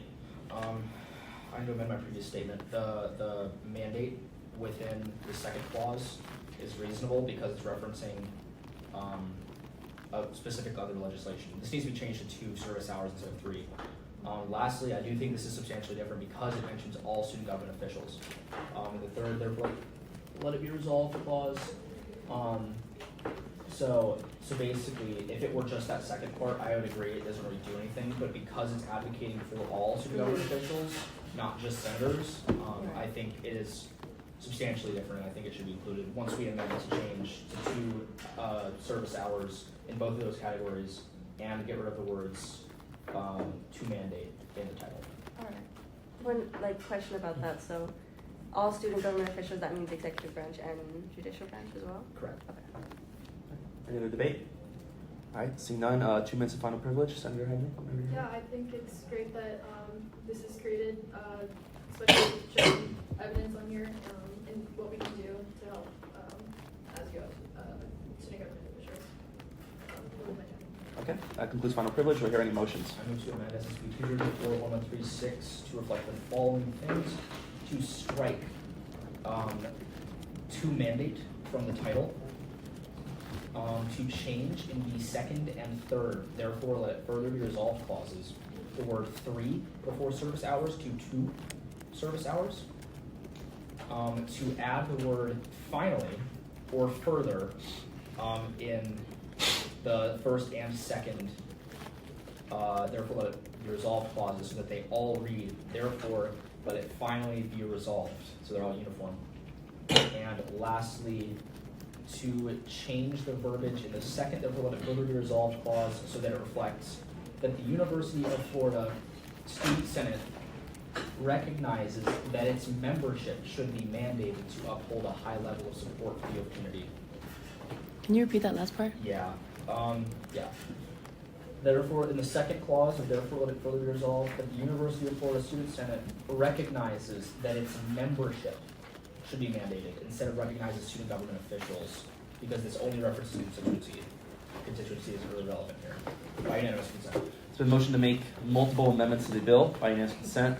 Are there any objections? And was everyone clear with stuff? All right, seeing none, that motion passes. Got that, clerk? Yeah, Okay. I'll ask now. Okay, yeah. Seeing none, are there any other motions? I move to pass SSB 2024-1136 by unanimous consent. There's been a motion to pass the bill by unanimous consent. Are there any objections? Seeing none, that motion passes. Okay, given that there's 4 minutes left, guys, and we're not clearly not gonna have any other time to finish something, I would entertain motions to adjourn right now. So do I hear any motions? I move to. Okay, I want to do a few things. Okay. Because some of these things need to be referred to committees, including 800 codes, whatever. I want to get those. Okay. Out. Yeah. Okay. Just gonna be a few motions. I move to refer SSB 1150 to the Budget Committee as is an 800 codes revision by unanimous consent. There's been a motion to refer SSB 2024-1150 to the Budget Committee due to that it's an 800 code by unanimous consent. Are there any objections? Seeing none, that motion passes. That bill is referred. Do I hear any other motions? I move to create a block of legislation including bills 1141 to 1147 by unanimous consent. There's been a motion to create a block of bills from SSB 2024-1141 to SSB 2024-1147 by unanimous consent. Are there any objections? May I ask why? We want to refer it to the Rules Procedures Committee, the ad hoc. I think they're all Rules and Procedures changes. Yeah. All right. Are there any objections? I have a point of information. How come none? I mean, we've seen rules and procedures changes here, though. Why refer them? I'm just curious. Oh, I don't know if you've gone through these. Some of them definitely merit consideration by another committee as Okay. well. And there's also still a lot more legislation to go through. There are, yeah. So, okay. Is there any objections to that motion? Seeing none, that motion passes. I move to refer the aforementioned block to the Rules and Procedures Ad Hoc by unanimous consent. So, the motion to refer the aforementioned block to the RMP Ad Hoc by unanimous consent. Are there any objections? Seeing none, that motion passes. That block of bills are referred. Do I hear any other motions? I move to table any legislation. If I both waive presentation and final privilege, should we speed run the sustainability bill? Which one is that? 1139? It's 1139. Yeah, we can do that. Okay. All right. So, do I hear any motions? I move to consider SSB 2024-1139. Been a motion to consider SSB 2024-1139 by unanimous consent. Are there any objections? Seeing none, the motion passes. We're now in line for SSB 2024-1139. Presentation has been waived and final privilege. I also waived. Okay. So we're in line for Q&A. You have 5 minutes whenever you guys are ready.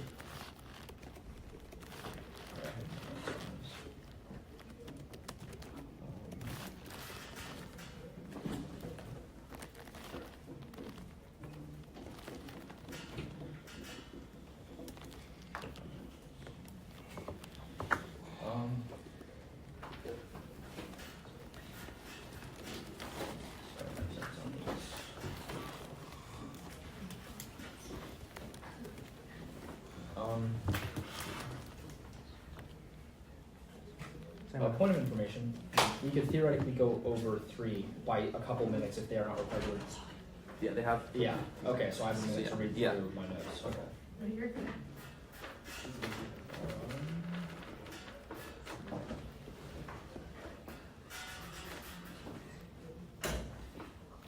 Okay. Would you be, is a personal question and answer, Yeah. right? Amenable to striking the word only and the whereas clause as UF only pledged to reduce emissions by 25% in 2021? Sure, that's fine. Okay, and then.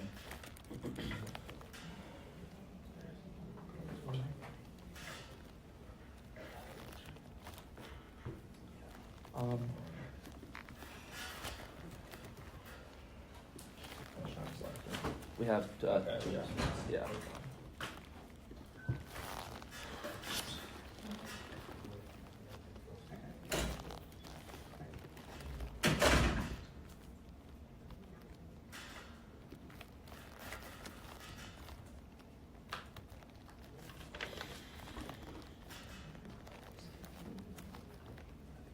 Sorry, this is a long resolution.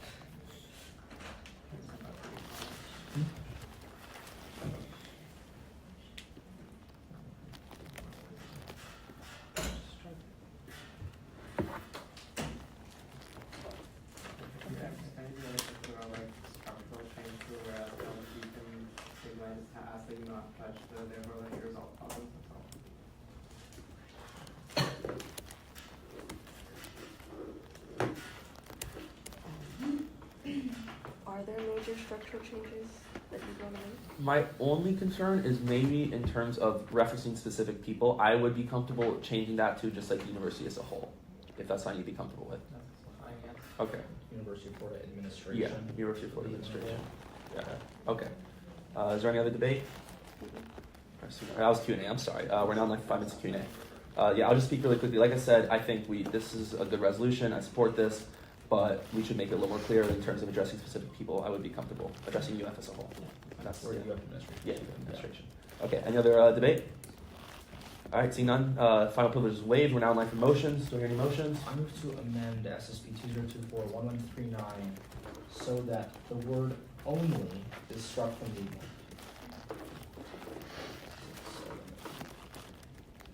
11th whereas clause.